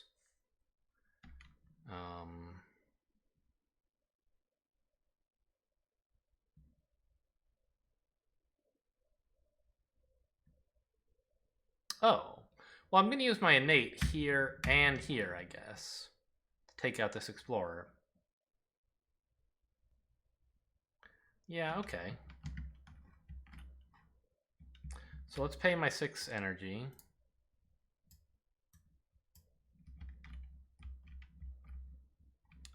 I really need something with plants at some point. I don't know, I don't. Like, who cares about that innate? So in fast powers, I Indomitable Claim there. Oh, I can start gaining any's, actually. But I think I want to gain...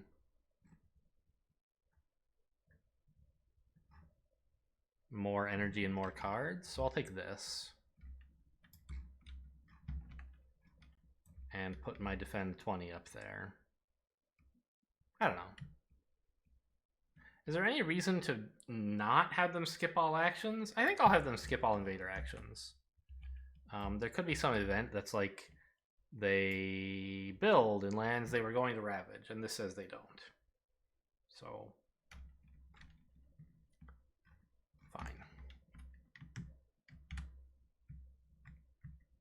And then here we defend 2. And also, Dahan can't be hurt.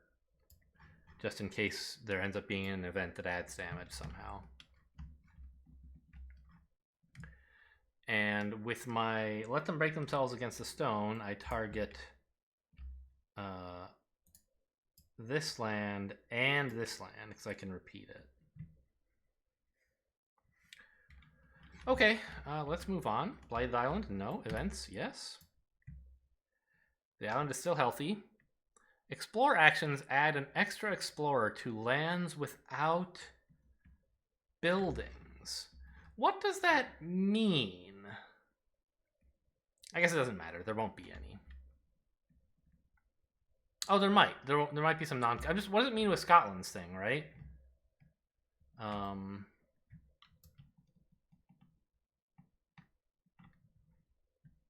don't know. Maybe I shouldn't have made this big. I'm going to have to put it in the discard pile in a minute. Because, like, if they explore...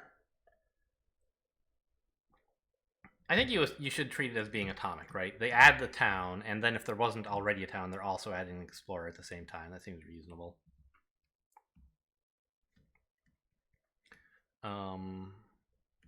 Lair in Untamed Lands. On each board, add a beast to a land without a building or blight. Only one land qualifies, and it's this one. Beasts are 7.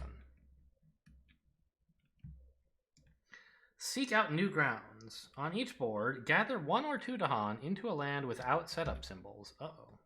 I guess that's okay.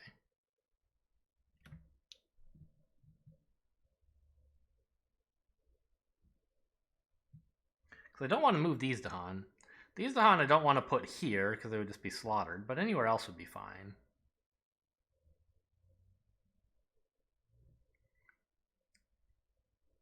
If I put them here, they actually get killed by the explorer. So I guess one of these two is the only reasonable choice, right? And we've already seen... what have we seen in stage 2? Jungle, wetlands. Okay, so I'll put them in wetlands as the land they are slightly less likely to have trouble in. And I think I'd rather gather 1 than 2. I want to be able to pull Dahan into this area, into the coast at some point. Okay.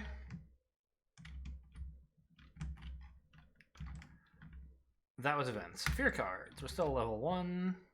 Each player may replace 1 town with 2 explorers. 1 fear per player who does.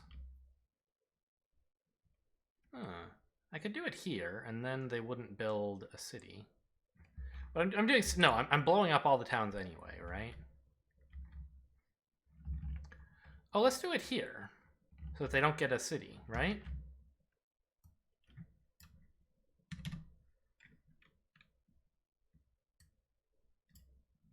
And I get a fear for doing that. Okay. Now they ravage in mountains, but they skip this one. In jungle, they do 1 damage. Badlands doesn't increase damage to the land. And because they did 1 damage, I counterattack for 2, having targeted them with break themselves upon the stone. Here, nothing happens. I don't know why I thought to do anything there. This jungle, they do 3, damaging a Dahan by 1 after they defend 2. The Dahan counterattack... Oh no, I have the thing saying Dahan can't be damaged. The Dahan counterattack for 4, destroying that. Okay, that's a fear. Now this land, this is the exciting one. They attack for 3, 6, 8, 10, 12. Fine. We take a blight. But I pay 1 energy to take it from the box. Then we counterattack. For how much? Well, they attacked for 12. Half of that is 6. Plus 2 for the base level of our thing is 8. Plus 1 for the Badlands is 9. So I can actually wipe out a bit more than I realized. I'll take all 3 towns is 6, and 1 city is 9. And that's 3, 5 fear. Oh my god, are we still at terror level 1? We've had like 1,000 fear cards. I guess this is only 4. Boy, Scotland does add a lot of stuff to the deck, huh? Okay. And that's all the ravaging. They build in coastal lands. Oh, hang on. Yeah, no, that's fine. I could, even if I destroyed all the cities, which I could have done, I would stop Scotland's special builds from occurring, because it's like, oh, even if there's adjacent cities, they still build. Oh, what if I got rid of the cities? Well, there's still explorers there, so they just build towns in all of those places. And then they explore in sands. And they escalate, adding a town to the land with the fewest towns. Here? This is a place I might want to target Stony Land at some point, since there's blight there. And getting rid of a town with it would be nice. But then they explore into sands, adding a town here and an explorer here, and this ends up doing nothing because everywhere they explored had buildings. All right, just go right in the discard pile, will you? No? Okay, we'll get you back down to normal size real quick. Is there some, like, reset? Nope. Q. Scale, flip. I don't know. I don't see a reset button. Whatever.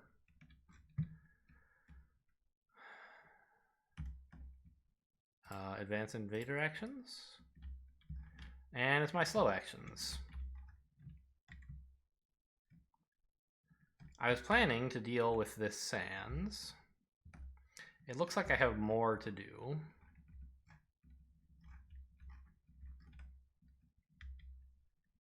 Maybe I should just deal with this coast? I can't really, can I? Takes more than 2 damage. Takes more than 2 damage anywhere, huh?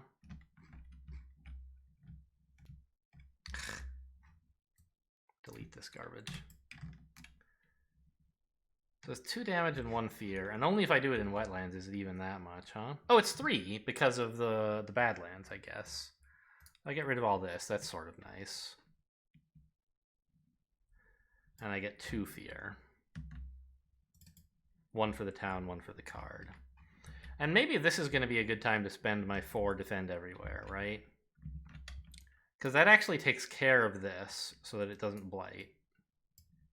And I don't need to focus my counterattack. Takes care of this, takes care of this. It's like 3 lands that I'm having like not a super easy time dealing with. Just dealt with. It means I won't get to use my innate anywhere. Kind of sad about that. But I can't really... And it does clear out this wetlands as well, which is nice.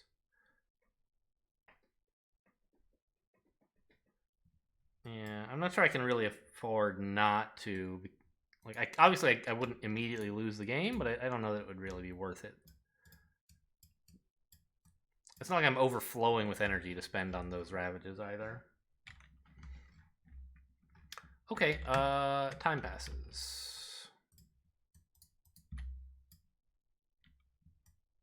Oh my god.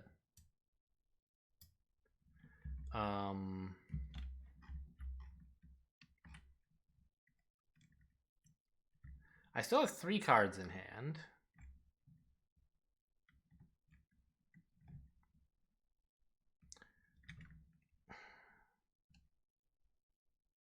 How much earth can I get? I have 3, 6, right? Obviously. So gaining 1 more earth and an any probably means I can hit level 2 of my defending of this innate every time. But do I need that right now? Like, not really. I'm not planning to let them attack. I don't know. I'm having trouble even like coming up with enough plays that do anything. I guess I should just pick this up. I'll reclaim 1, and also I'll gain a minor or something that I can figure out something to do with. Yeah, so...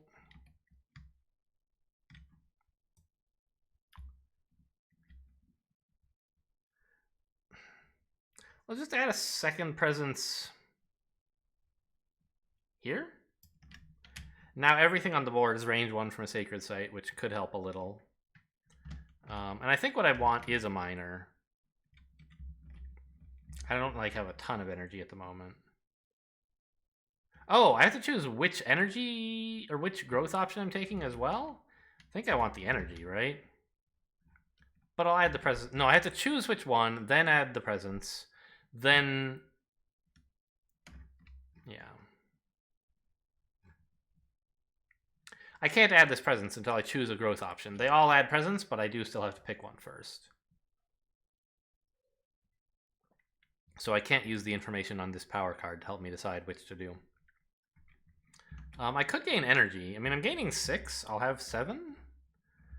But...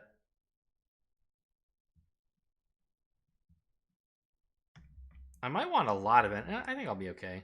Let's just gain a power card. I'll get 2 shots at a minor, I guess, that way. So that's my growth option. Now I'm gaining a minor from this, and then if I want, I could gain a major from this. Ooh.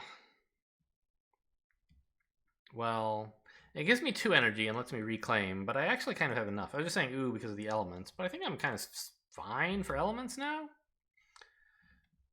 Well, only because I'm playing stuff that has my elements, right? Which is obvious when you say it out loud, but it means if I start taking stuff that doesn't match elements, I won't be fine for elements anymore.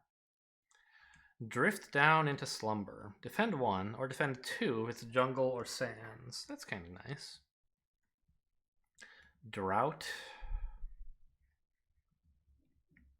Add blight. Does my thing only... Yeah, so... I could choose to drought and like take blight from the box. But you're still like adding blight and making the land more difficult to cope with. But it sure does a lot, doesn't it? I don't know. I don't think we're going to have that many lands with a bunch of towns in them. I'm not doing much pushing. So I don't think drought's very good. I think Gift of Constancy might be the right answer. And then I could gain a major because I'm getting like extra energy here. And forget like, I don't know, something.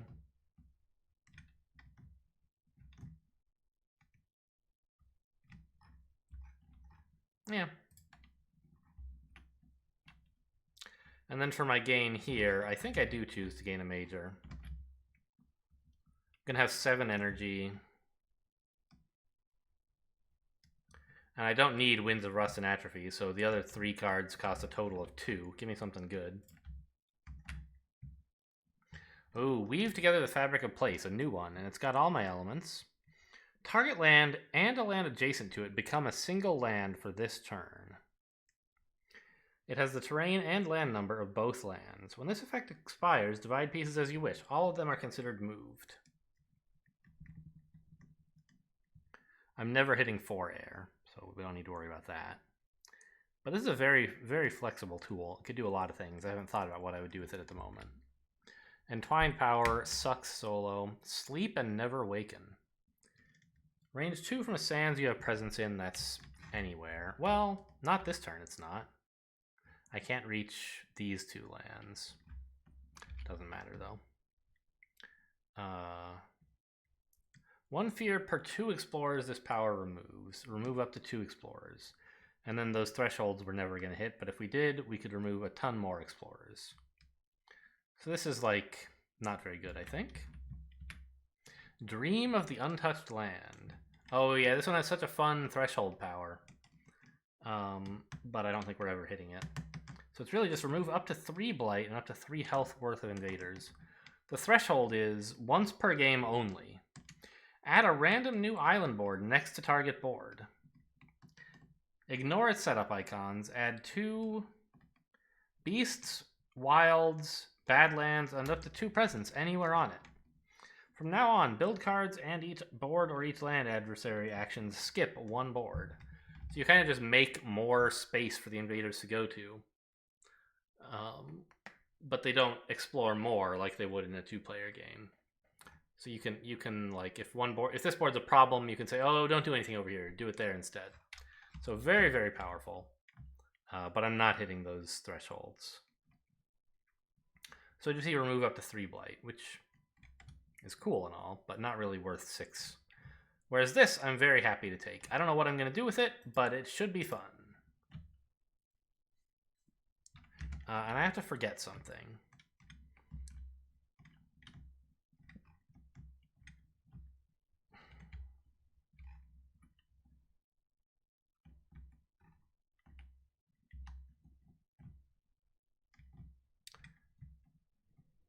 I'm honestly thinking Winds of Rust and Atrophy might not be that great. I haven't needed its Defend 6 anytime recently.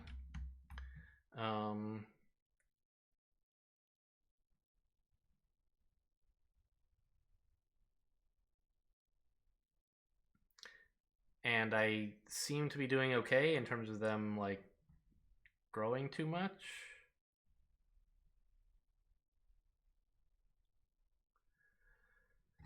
They become a single land. So these 2 lands, for example, if they became a single land, they would only ravage in them in there once.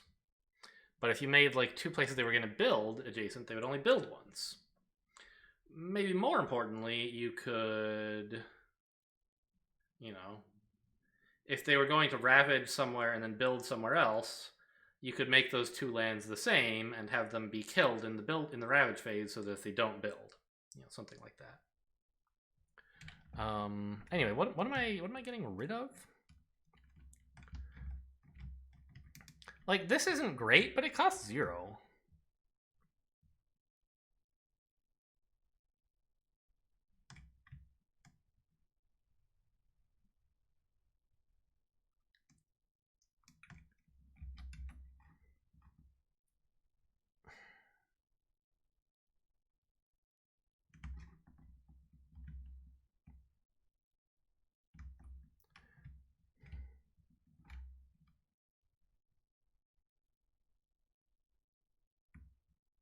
Five.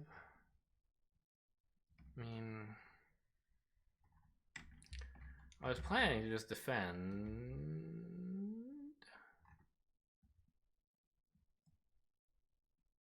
5-9.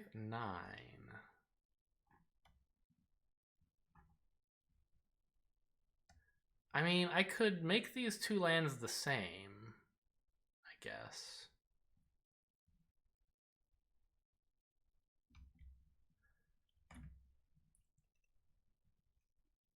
And then I would, if I played my defend 4 in every land, that would be a defend 8 in this land. In the combined land. The problem is there would be two bad lands, so they would still be doing just enough damage to sneak past the defend, and therefore deal 3 damage to Dahan. Would not be great.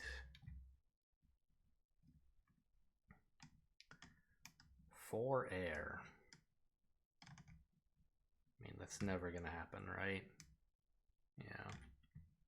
Well, I do have this, which is an air card, and I can gain an any, but I don't think I'm going to. I mean, not. I'll have it eventually. Soon, in fact. But, it won't be that useful. Because I won't have a 4th air, right?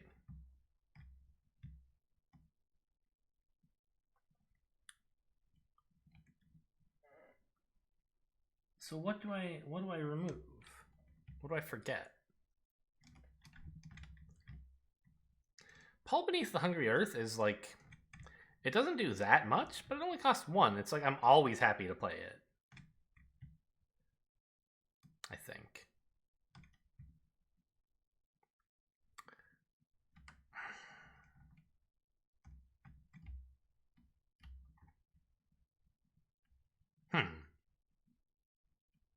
Here's a thought.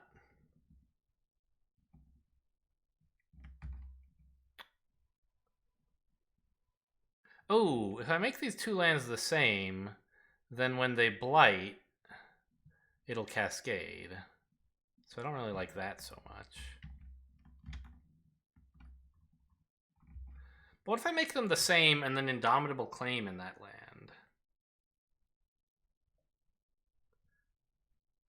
We'd be counterattacking for 4. It's not that amazing. Well, okay, 6.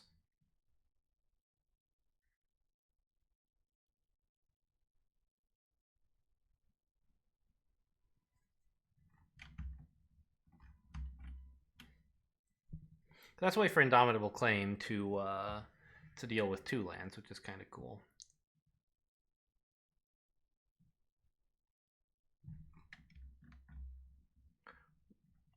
I guess I'll only have 7 energy, right? You can't play both of these for 7.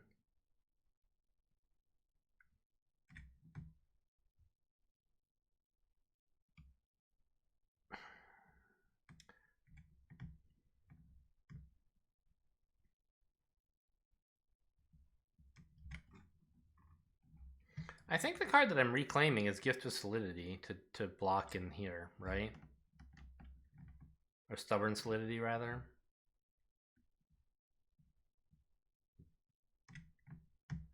Yeah, I'm going to get rid of Winds of Rust and Atrophy. I don't think I need it. Cool. So that was gaining... That was my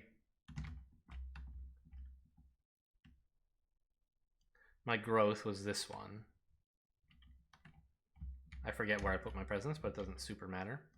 Now I gain 6 energy. And I reclaim 1 card. I choose that. And I play this. And I think Gift of Constancy is fine. 2, 3. I do get to play 4 cards, so they kind of have to be cheap.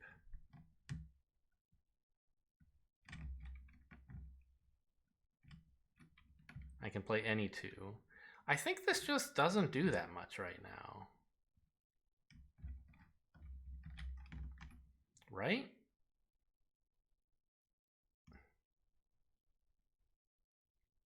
Well, okay, that's actually not true. you could do some funny stuff with it.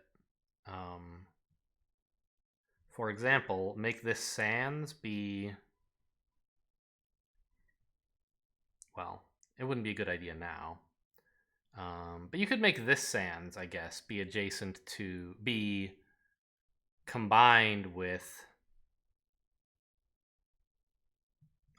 for example, this wetlands. They would build in that combined land, and it would be a city. But then when it comes time to break apart the land at the end of the turn, I would say, all of it was actually over here. And then when they come to ravage in the sands, they just wouldn't do it. Right? But I would leave the Dahan and one explorer there or something. That's actually kind of fun.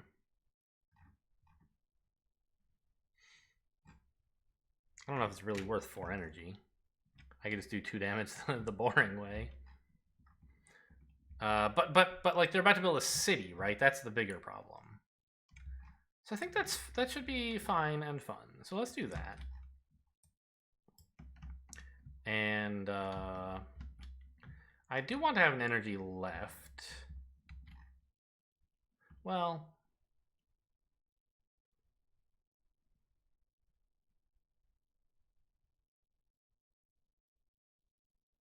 no, because this is the turn I'm cashing this in. So I don't need to defend anywhere. Or I don't need to deal with blight anywhere, rather. So I think I'll just play this and spend all my energy.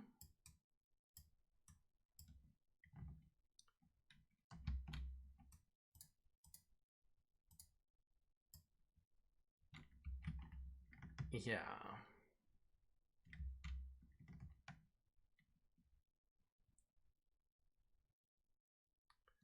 And we'll get to do some damage, add Badlands, and remove blight. So, that's our energy paid for. Let's use fast powers. I use Gift of Constancy on myself, gaining 2 energy, and then I may reclaim a power card when I want, which of course I will, but I think I'm reclaiming next turn? Maybe not. I could have 3 cards in hand and gain a minor and probably be okay with that. We'll weave together the Fabric of Place on... I think these 2 lands are the way to go. Because that lets me, like, swap a Dahan for a city, basically, in a way.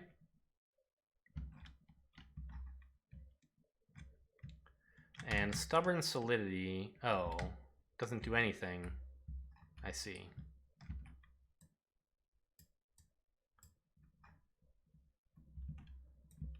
So this 3, I'm going to need 3 1s for it. And I get to keep this one.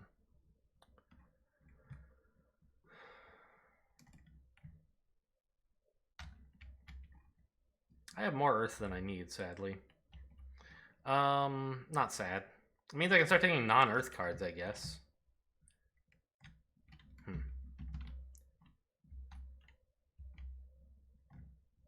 So that's all my fast powers. Oh, did I gain 2 energy? Yeah, I did.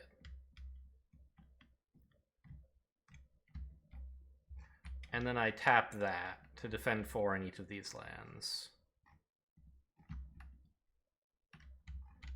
Not dealing with this feels bad.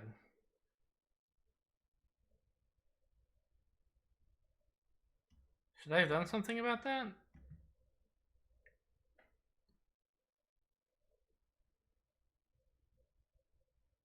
I don't know, maybe.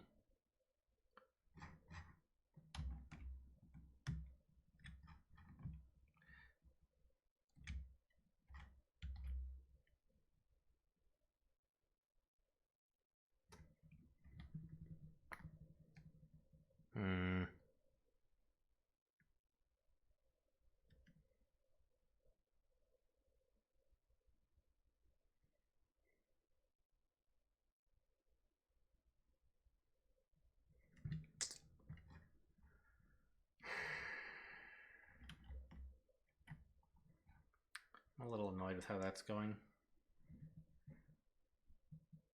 The thing is, I think I'm like definitely gonna win this game, and like I wish I would just hurry up, but I try to make the right decision, you know? And everything's always complicated.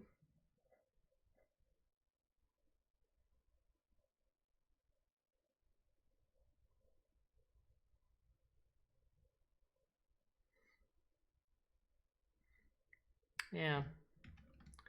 I'll do this for now and figure something smart out eventually. Okay, so that's a defend 4 in each land. I'll remember it, and if the event card ends up making it matter somehow, whatever. I do have to choose where to put this, though. I get to target it twice in lands that I imagine might become a problem. I guess these two? Sure. The event might make them do something, right? So... Dahan, trade with the invaders. Some seek knowledge. Others are interested in tools and trade goods, still others simply curious. That's kind of the same as seeking knowledge. All hope to avoid violence, and the invaders seem amenable, at least for now. You may ignore their interest, meaning Dahan do not participate in ravages this turn, which would be pretty upsetting. Or 2 energy per player, aided by fire. Each spirit with Dahan in their lands destroys one of them and generates 1 fear. Or change and help them learn from the enemy. 6 per player, aided by air. Okay, you can make your Dahan defend for you. Okay, I don't know if it's even legal for me to do that. Yeah, I can't possibly get together enough. Well, I could forget this power card and then spend 2 energy.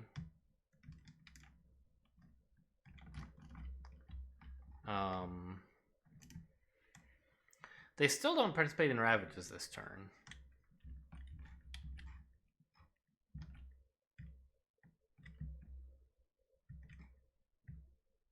Huh. So what I want to do is the second one. I want the Dahan to participate in this ravage, and I don't mind destroying this invader.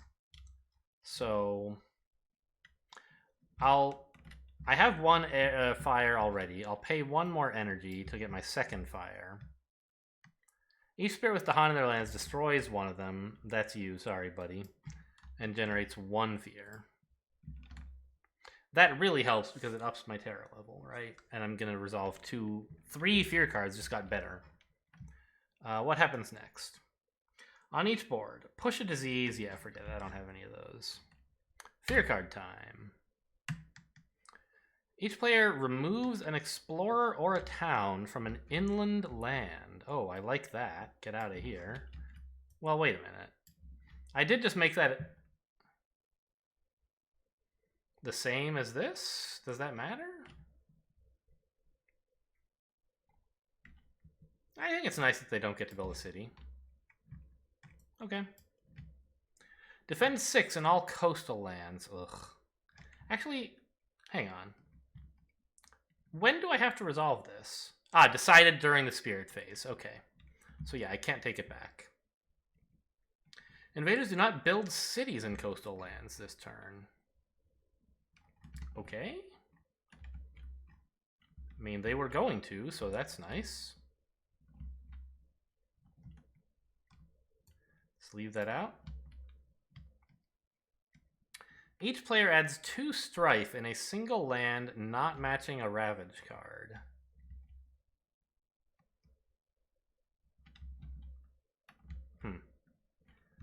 Not that many options, huh?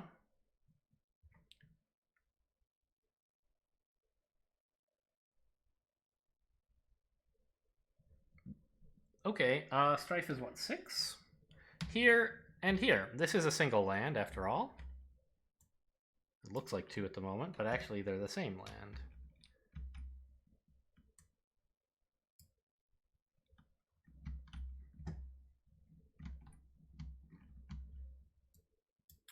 Because I wove together the fabric of place, I believe is what it's called.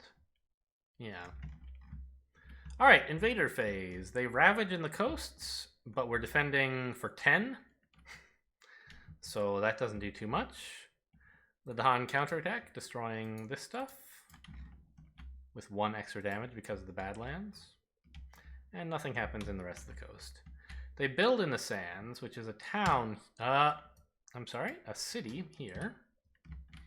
Because this is the same. These are the same land, and there's already a town in that land. And here they would build a city, but they instead don't. Okay. And then they explore jungles and sands. Here they explore with a town because they're Scotland and it's the coast.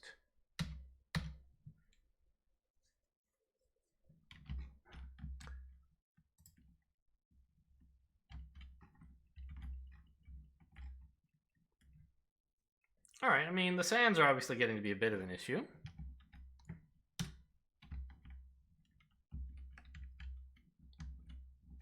But, you know, things are looking all right, I think. Let's just get rid of all this energy that I paid. And it's time for my slow powers. So 2 damage and add a Badlands.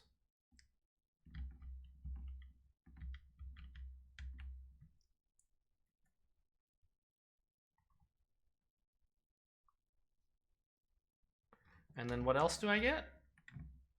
Add a Badlands, push up to 2 Dahan. I don't have to worry about this sands, because I'm just going to dump everything into the wetlands when we resolve. Well, almost everything. I'll leave behind an explorer. Oh, actually 2 explorers. I could leave an explorer. Yeah, 2 explorers and a Dahan.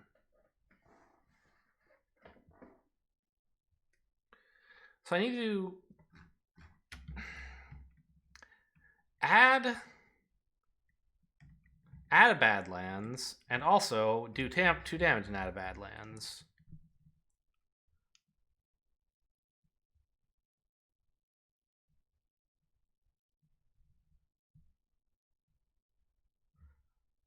Well, getting rid of this entire sands would be pretty nice, I think.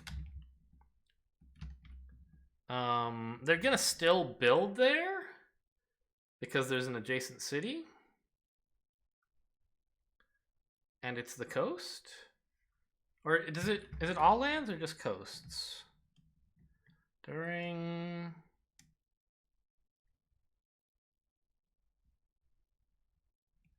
in coastal lands, build cards affect lands without invaders as long as there's an adjacent city. Yeah, so only coasts.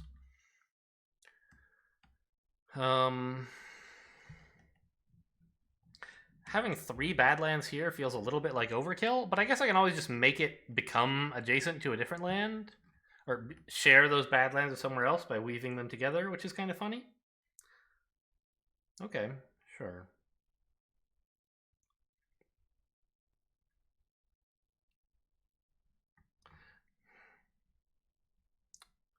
On the other hand, what are they going to have here? Like 7? If I just let them build? Well, if they just ravage, they'll die.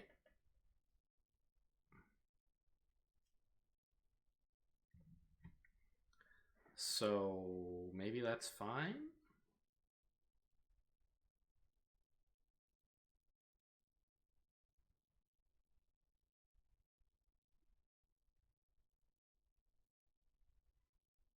Maybe I should be working on something else to say, like, stop this jungle from being an issue. This is where I put the scarred and stony land, maybe. And I put another Badlands here? Doesn't seem that important, honestly. It seems like I'm in a pretty good position.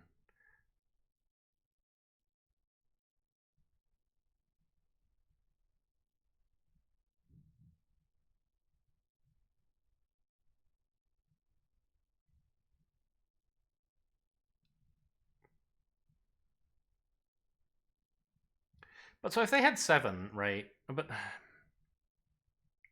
they're ravaging first, so they won't get there.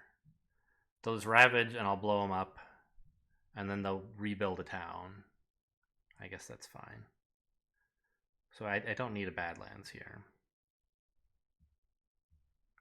Let's just do it here. It feels wasteful. Or maybe here?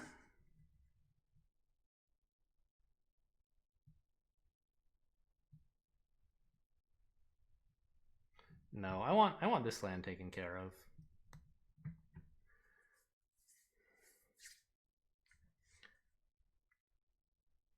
I'll figure out something to keep this Dahan alive and useful. Okay, so we will... I already forgot my decision. I'm going to do 2 damage and add Badlands to this jungle. Feels bad. Badlands are 5? 5. And I'll take this away, but put it in the box. Get in there. Oh, I forgot. It actually has to target a land with Blight. I've been using it that way every time, but it actually has to.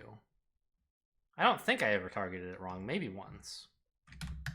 And here I'll add 1 Blight and push some... or 1 Badlands somewhere and push some Dahan. I don't know.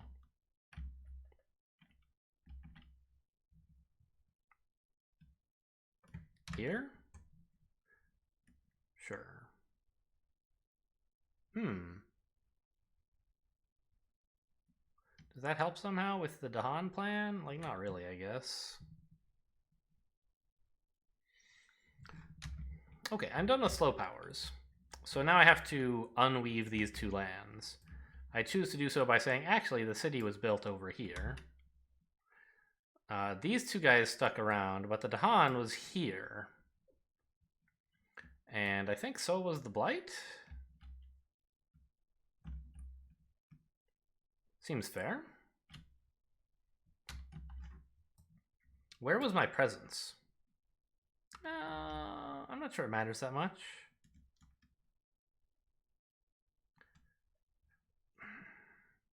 Let's actually leave the Blight in the land with my presence, which is here. I could put them both here, but I don't really see a reason to do so. Yeah, I don't know. This seems fine.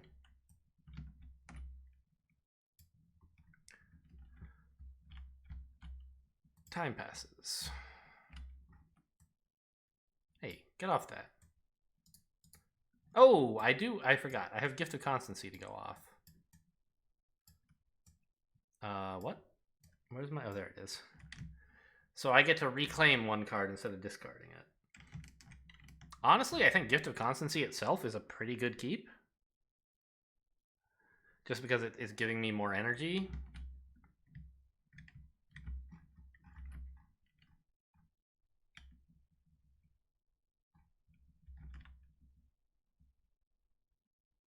And I don't really need to weave together any places, do I?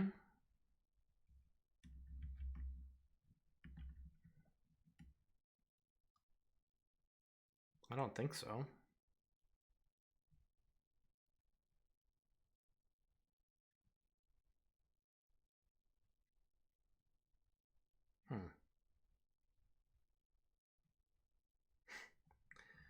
I suppose I could stop the build here by weaving together these 2 lands, so that when they build, which they will, they'll build here. And then I unweave them, and I think that would be kind of weird. Because they're building here. No, they're not building here anyway. I would just be moving a build. That seems pretty bad. So I don't think I need that. Scarred and Stony Land is pretty cool. Like, I could use it right now to destroy this city, which seems profitable. Or this one. Yeah, that seems like an okay keep. But I'm reclaiming 1 from the discard as well, and I don't need any defends, so I don't think I want Indomitable Claim. Like, actually, I should be forgetting Indomitable Claim, I think. Now that all my presence is pretty much down. I don't need to rush that out any faster.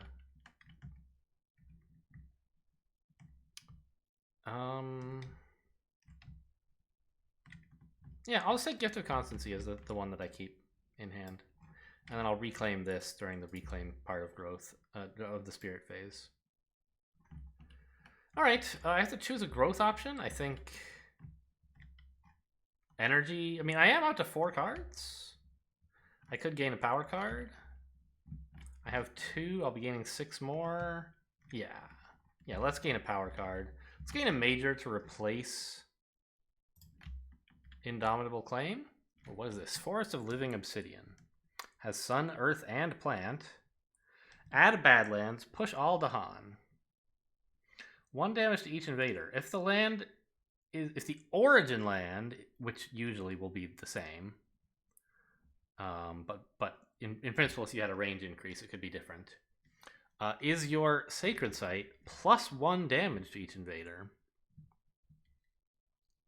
And if you have sufficient elements, which I might actually be able to do, repeat this power. That looks insane. Poisoned land. I mean, it's fine. A lot of damage. Cool.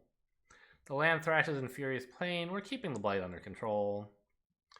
Ooh, this is another great set of elements. Only works in mountains and jungles, but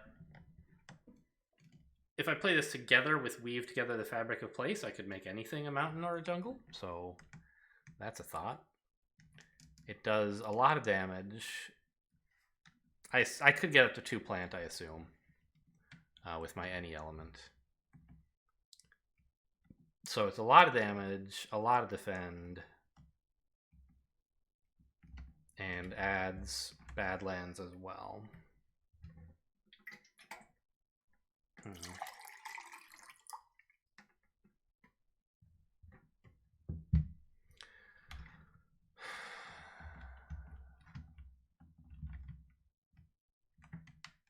How many Sacred Sites did I end up building? I don't know. I just feel like 1 damage, 2 damage to each invader is insane. It is in the slow phase.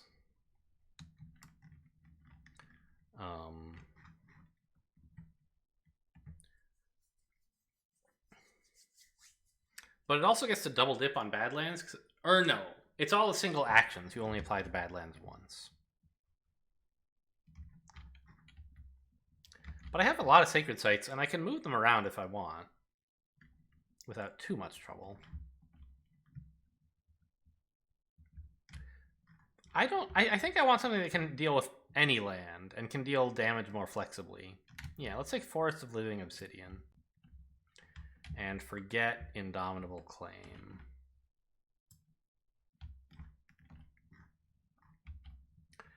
I take this presence, and I put it somewhere at distance 2 from, no, 1 from me. It doesn't matter, that's anywhere.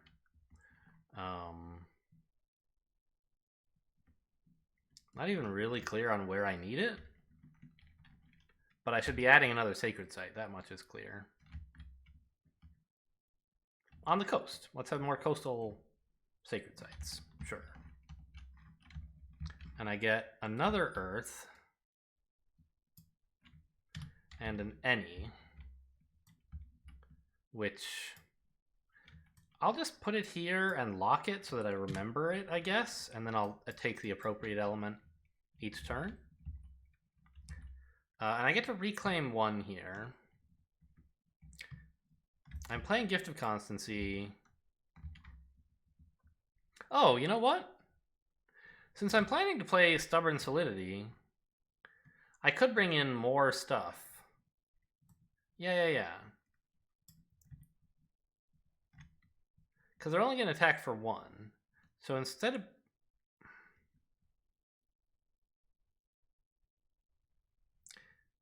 like, I could bring this Striven Town, maybe?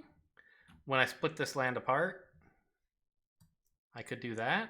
But I guess I wasn't sure I would be playing that, right? I think that's probably no fair. It's not like I could have made that plan, because I didn't know I would be playing Stubborn Solidity, I don't think. Now that I've gained a power card, it could have changed my decisions. So this seems like a great card to play. And the amount of energy that I'm going to have is 8.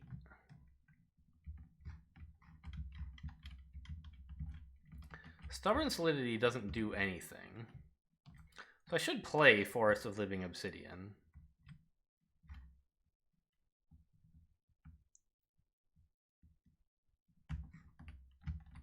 And that means that I have a budget of up to 2 energy. Well, preferably just 1, actually. No, because this is going to give me 2 more. Which I'll need during the Ravage phase to save a Blight. But not now. So I can take back something that costs up to 2 and still play it.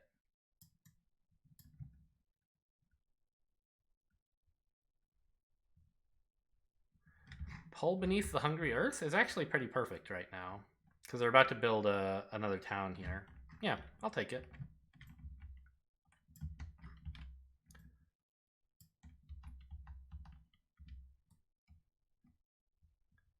Oh, I forgot. I should gain my 6 energy first.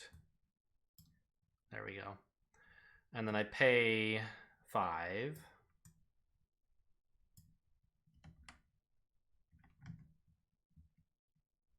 That was only 4. That's why it doesn't add up. Now, element-wise, I can't hit the threshold on this, which is too bad, but it's still very useful. Even if I added another fire, I wouldn't hit it. So I guess I don't need any elements, huh?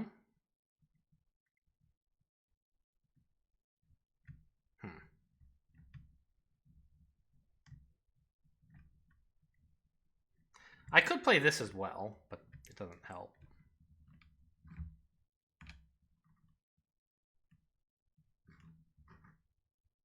I don't need it here, and it doesn't do anything here. Okay. Let's move on to fast powers and delete all this now that I've paid for it. I target myself with Gift of Constancy, gaining 1, 2 energy. These are both slow.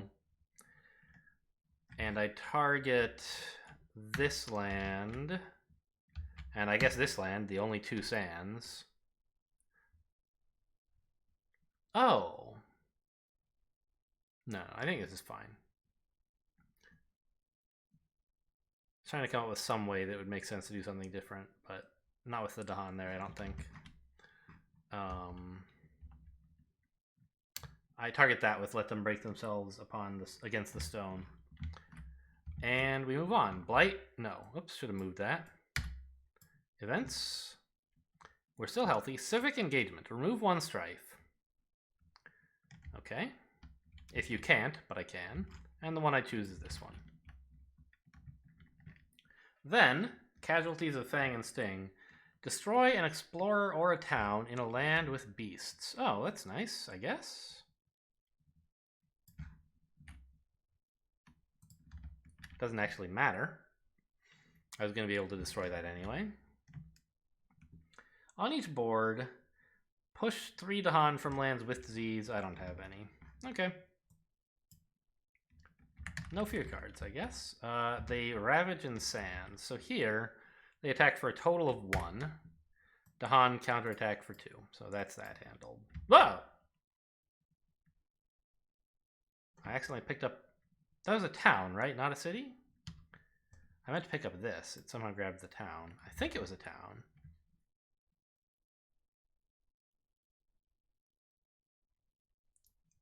I don't want to hit the undo button because it breaks the scripting.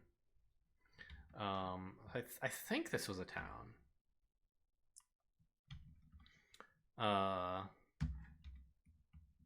And then in this land, they Ravage for 2.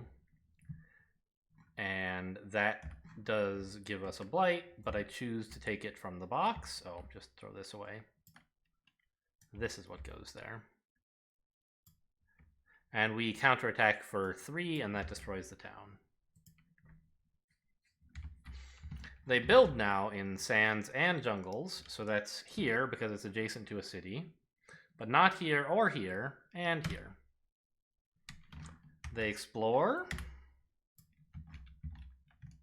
jungles and wetlands. So this is explored with a town, and the rest with explorers. Okay, moving on. How much left in the deck? 2 cards. I should be fine. I'll come up with some way to blow up the cities. There aren't that many left, honestly. Slow powers. So this I'm using to do 2 damage and add a fear. Actually, 3 damage and a fear here. Ooh, wait a minute. It likes, oh, sands and wetlands, right?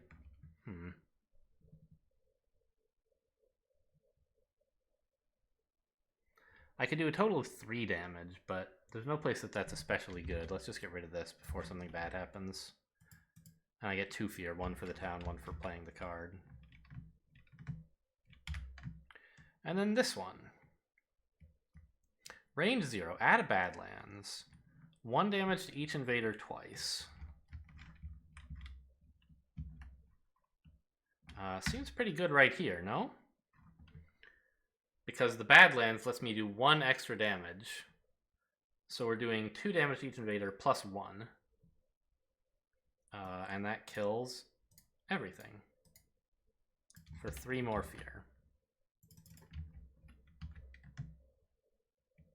We must also push Aldahan, but there were none. And so now that coast is fine. Or that wetlands is fine. You can see why I think I should be able to have the... How long? Oh my god, it's a lot of cards before we get to level 3. Good heavens.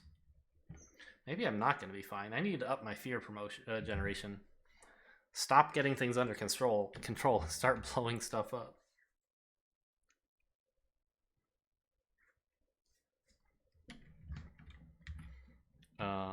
Okay.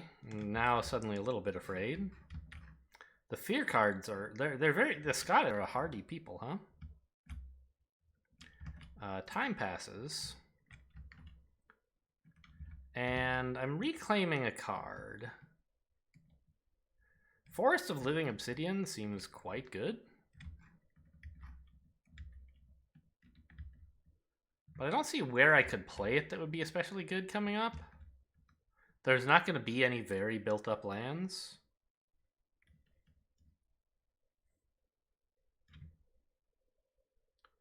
I mean, I don't know. I need to let some builds happen. I feel like go digging for big fear cards, maybe.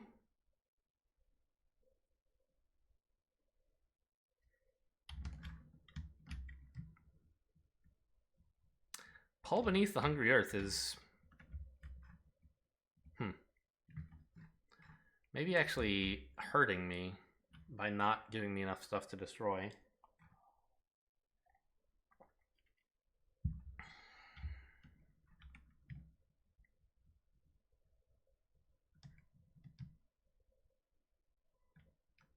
Oh, but Weave Together the Fabric of Place combined with Forest of Living Obsidian. Now that's a play, huh? If you can get 2 big built-up lands stapled together. Yeah, actually, that's how I should clear out all of this.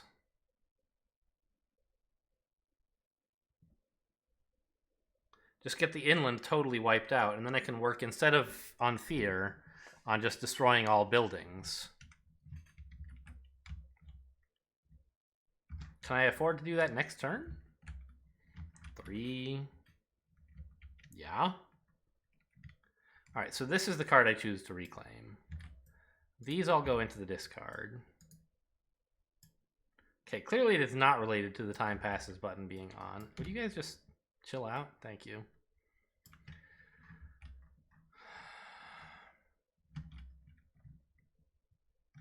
I might actually reclaim all this coming turn, because I have 5 card plays, and I'm only going to have 3 cards if I don't do something about it. Well, I could have 4 if I take this, but then I would only have... Well, I'll only have 10 energy, 2 4s. Let me see, can I get the elements that I want? Like, can I hit the threshold on this? Like, how much fire do I have in total among my cards? 2, right? Yeah. And so if I use my any on fire, I could hit the threshold on this.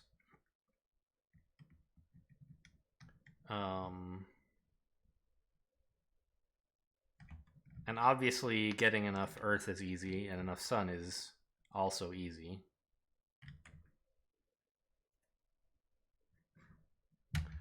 The Ravaging Jungle and Sands.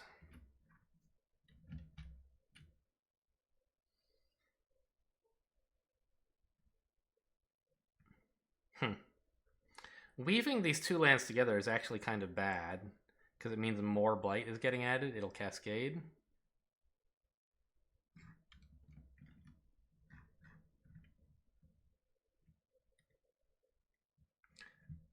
But I think it's worth it to get the inlands totally wiped, so I don't have to worry about them anymore.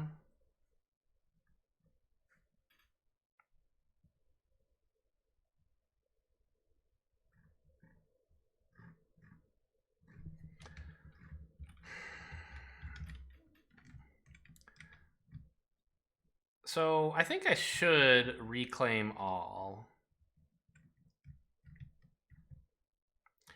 I could weave together the Fabric of Place. And also Forest of Living Obsidian. Well, I could do both of those things anyway, but I couldn't also hit the threshold on it. And the threshold is really nice.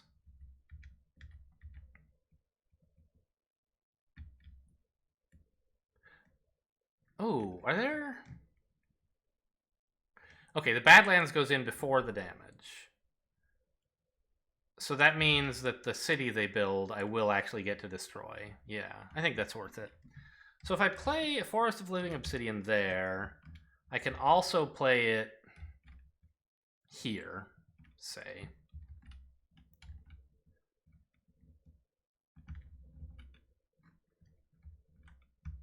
And then next turn plan to play it here and win.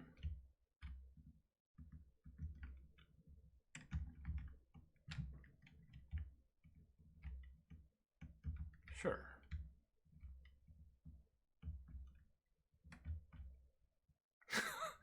Oh, also, if I weave these two together, they're going to attack for a shitload. Which I think is good, right? Because I'll be counterattacking? I guess it doesn't matter. It just means they kill the Dahan, but the Dahan was kind of dead anyway. Right, they're going to attack for 4, 6, 10. I'll counterattack for 7. Forest of Living Obsidian at that point isn't doing much damage, I suppose. But it's fine.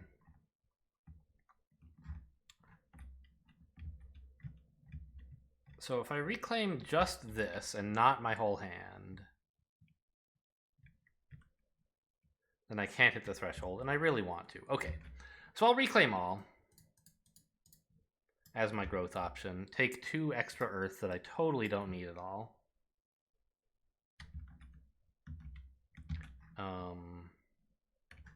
Add my last presence. Whoa!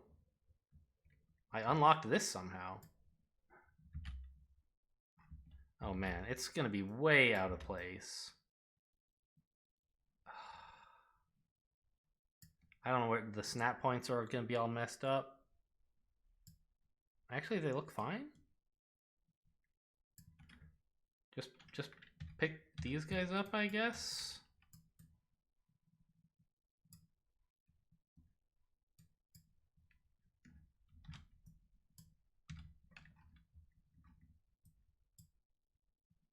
Looks fine.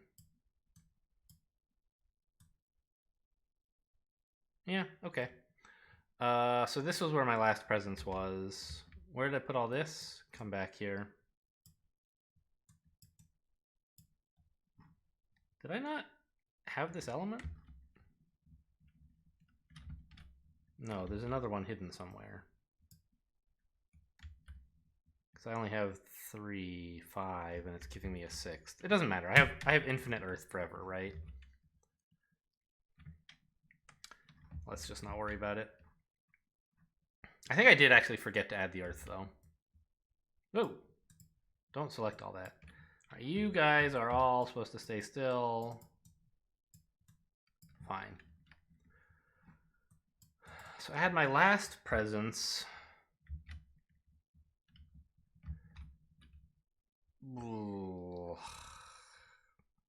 Here, so I have sacred sites on all the coasts.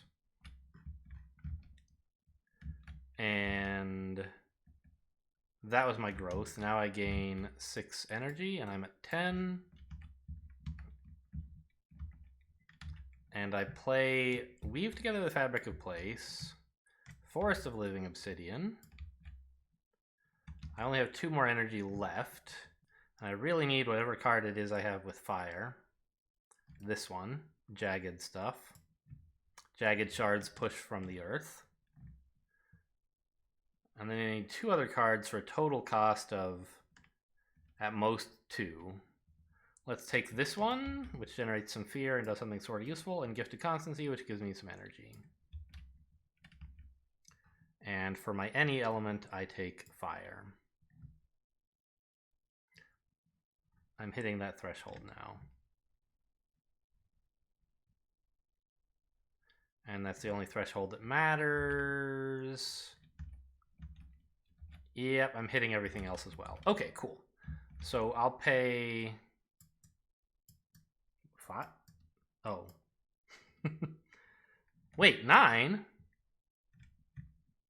Oh yeah, that's right. I have 10. I thought I only had 8. Somehow. I don't know why I came up with that number. Energy cost 0, we have paid. Therefore, fast actions. I target myself and gain 2 energy. I weave together these 2 lands.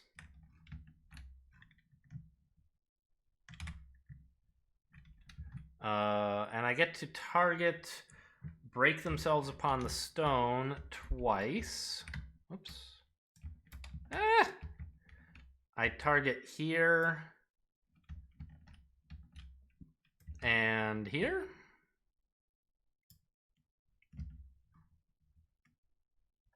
It's not really clear exactly what I'm going to do with this, but sure. And I'm done with fast actions. So we move on. No Blighted Island. There is an event. They're definitely in stage 3. Foreign Dignitaries Visit. Ravages do +2 damage total in the lowest numbered matching land on each board. If the island is blighted, nope.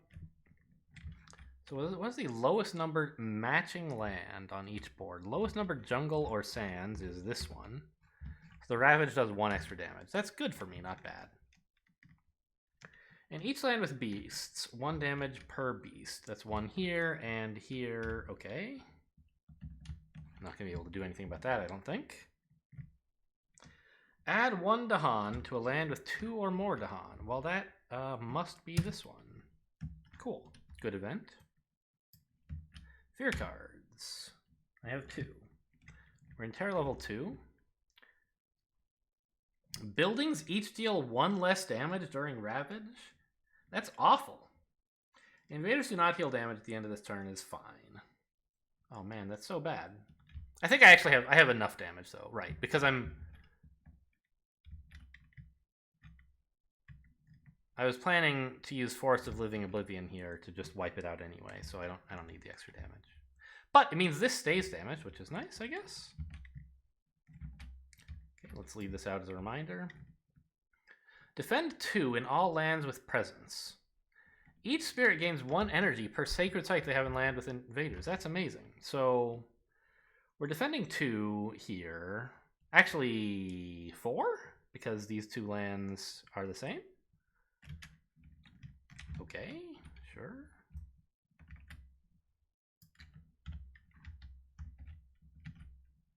So they're still attacking for a lot, right? 4, 5, 6, 7, 8. They get in for 4. But the exciting thing is I gain a ton of energy. I have 1, 2, 3, 4, 5.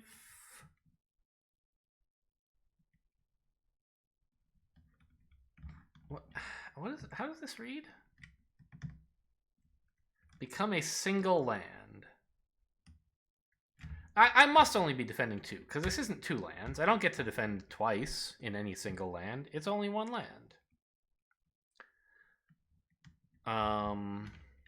But I gain 1, 2, 3, 4, 5 energy for having 5 lands with presence, and with sacred sites and invaders. So that's a pretty cool fear card. Now they ravage in jungles and sands. Here the ravage doesn't happen because there's nothing to ravage. Here, yeah, this doesn't affect anything. They do 1, and I counterattack for a brutal, like, 4 damage. Whoa.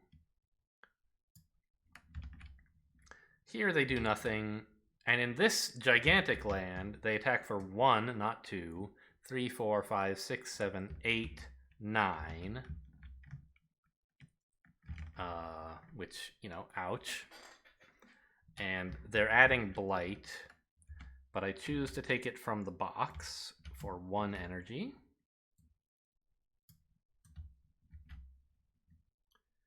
And it cascades to here. And I again pay to take it from the box, just so we don't have any worries about... Oh, that's not where that goes. We don't have any worries... Oh, let's get rid of this as well. I definitely did pay.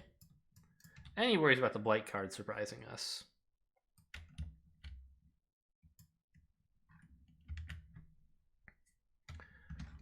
That's all the ravages. They build in jungles, not here, but here they do get a city.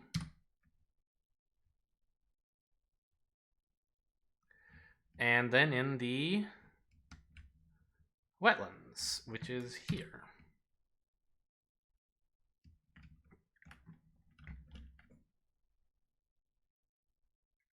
All right. And they explore. Oh, if they explore and put down a town, I'm going to be kind of annoyed. And they will, won't they? Yeah, of course. Sands and wetlands. Ugh. I keep trying to, like, get to the point where I can,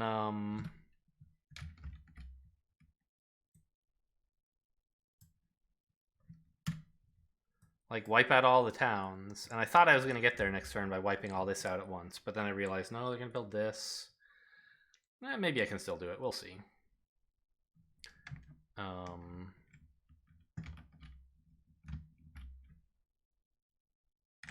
The ravage here is going to be pretty brutal, though. Maybe it's fine.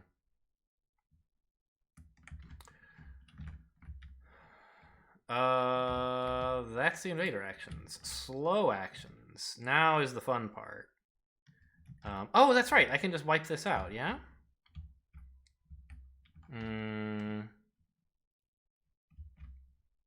But they're still going to rebuild a town. Okay, so first things first. Oh, I before we start slow actions, I counterattack here, right? Yeah. And the amount of damage that they did was how much? It doesn't even matter, because... Well, I don't know. Actually, maybe it does. They attacked for 8... No. 1, 2, 3, 4, 5, 6, 7, 8. So they did 6 damage to the land. 1, 2, 3, 4, 5, 6, 7, 8. They did 6 to the land. Oh, and they killed this Dahan. 6 to the land, which means I counterattack for 5.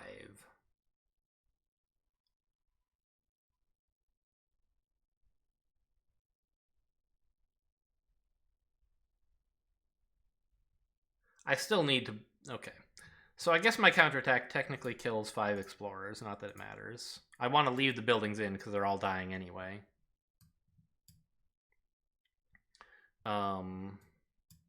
Then I do indeed use obsidian forests to first add a Badlands, which is 5? 5. And then this definitely is a sacred site. It's got 3 presence. And so I deal 1 damage to each invader twice, and then 1 extra damage for the Badlands here. So I destroy all of this for 4 fear.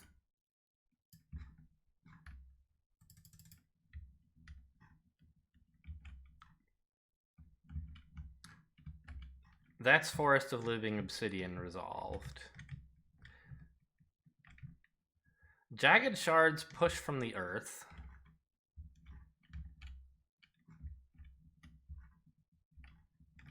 I don't know. Well, pull beneath the hungry earth I'm clearly using on this sands. Wait, did I not explore this sands?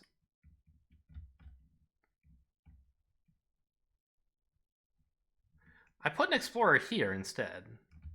No, there was supposed to be an explorer there, but also here. I'm not sure what happened to him.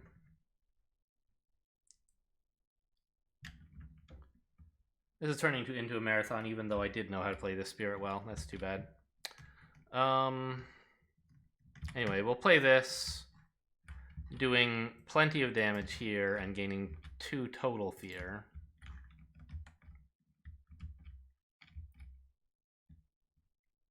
Actually, since they're just going to rebuild here anyway, maybe I should take out this city? No.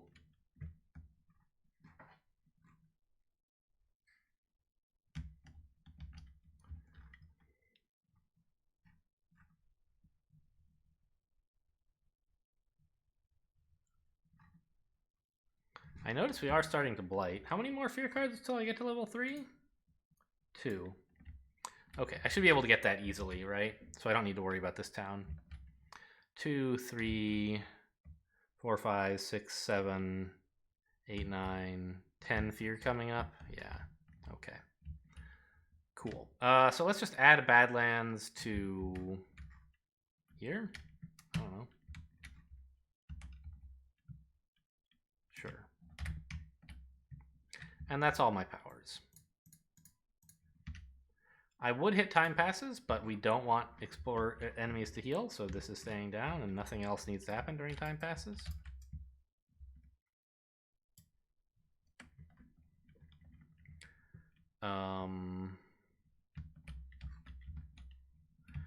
So, oh, I do get to choose one of these cards to keep in hand.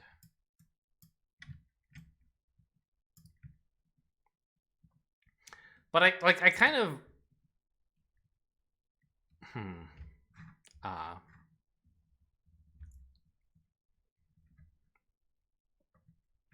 Oh, I don't even have to weave together the fabric of place to wipe everything out, do I? Because I can just... Wait, what am I thinking? I can't repeat... I was like, I can just hit the thresholds and repeat this power. Which I could, I guess. Right. I can,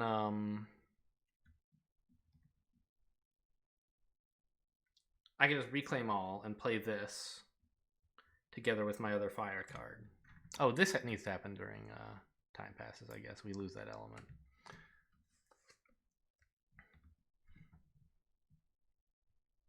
Wait, I forgot to repeat this power. I set up myself to have the elements. I get to blow something up now. I choose this land. Oh my god.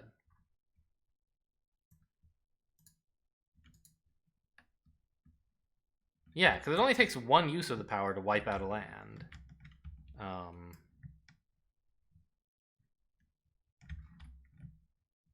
Right, because it does 2 damage to each invader and then +1 for the Badlands. So this is another 4 fear.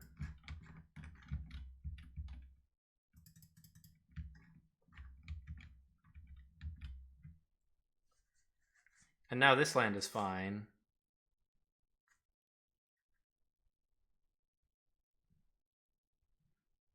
Huh. I might just kill them in the Ravage phase now? If I can, like, glue these 2 lands together and have the Dahan counterattack like this? Well, that's easy. There is the danger that an event might defeat me somehow.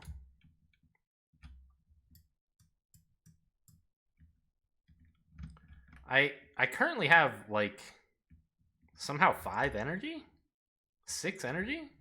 So 12 is plenty. Let's just reclaim all to make sure I can just do everything I could possibly want to do. And keep these 2 elements for it, I guess. And I get to add 1 presence, but since I can't, anytime you would add presence, you may instead move a presence from anywhere on the board to anywhere on the board. I think is how that works. Doesn't really matter. Let's just put this here.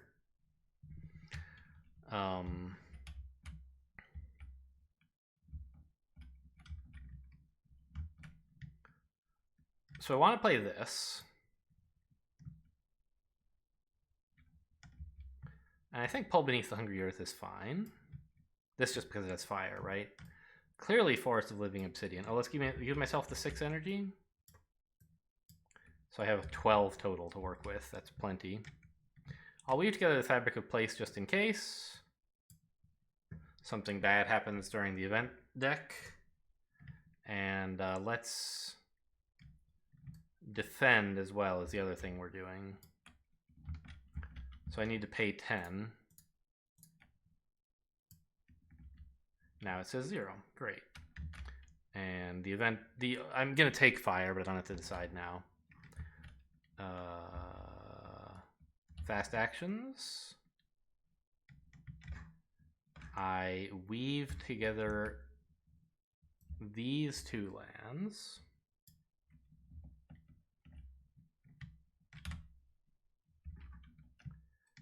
And I make the Dahan here stubborn and defend 3. Not that that matters at all.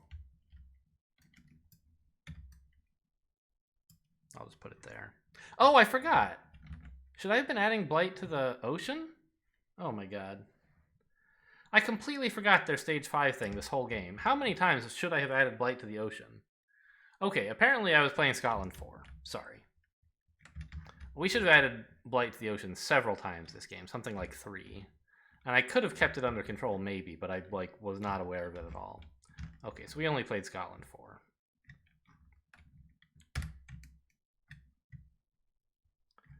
My other fast action, I guess... Oh. I'll target this land with my...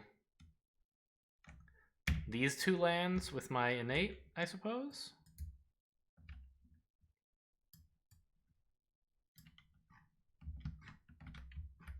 Okay, no Blighted Island. We do get an event. Terror level 2 still. For the rest of this turn, ignore 1 strife on each invader. Yeah, that doesn't matter. I don't have any. Yeah, the only strifed guy got killed. On each board, destroy 2 explorers among lands with beasts. Well, that is none of them. When invaders ravage, if the land has Dahan, defend 2. Okay, we'll make this a 5. And that's all. Fear cards. In each land with like any dang kind of tokens, defend 3. Okay, we'll make this an 8. Anywhere else that matters? Not really. Or, well, yeah, actually, a defend 8 here is, or a defend here is bad, right? Because it means we don't get to,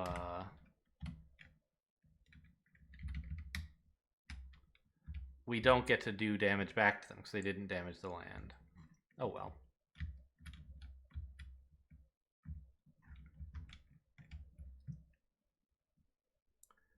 Oh, but the Dahan are killing them, so it's fine.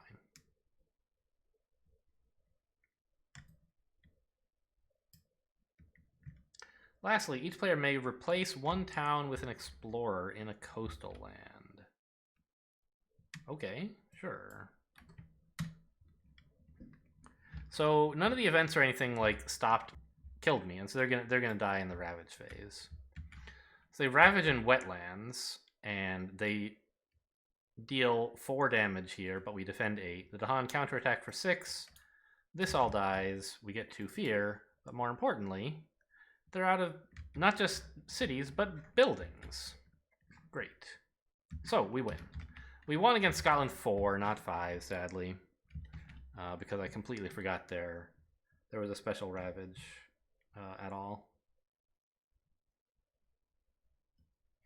And that would have certainly caused me some blight, because I can't stop the ocean from blighting. I can't make it blight from the box instead of the card.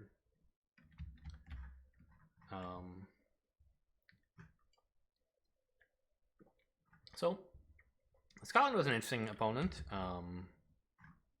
It's always, I think this is a neat spirit to play because it's a different way of dealing with the invaders, right? Where you just let them hit you and just try to say, you know, blight doesn't matter. It's just a small tax on my energy. Anyway, like I said, I don't have hours to play this game, and here I am hours later, so I'm getting out of here. Hope you guys enjoyed it. Thanks for watching, and I'll see you next time.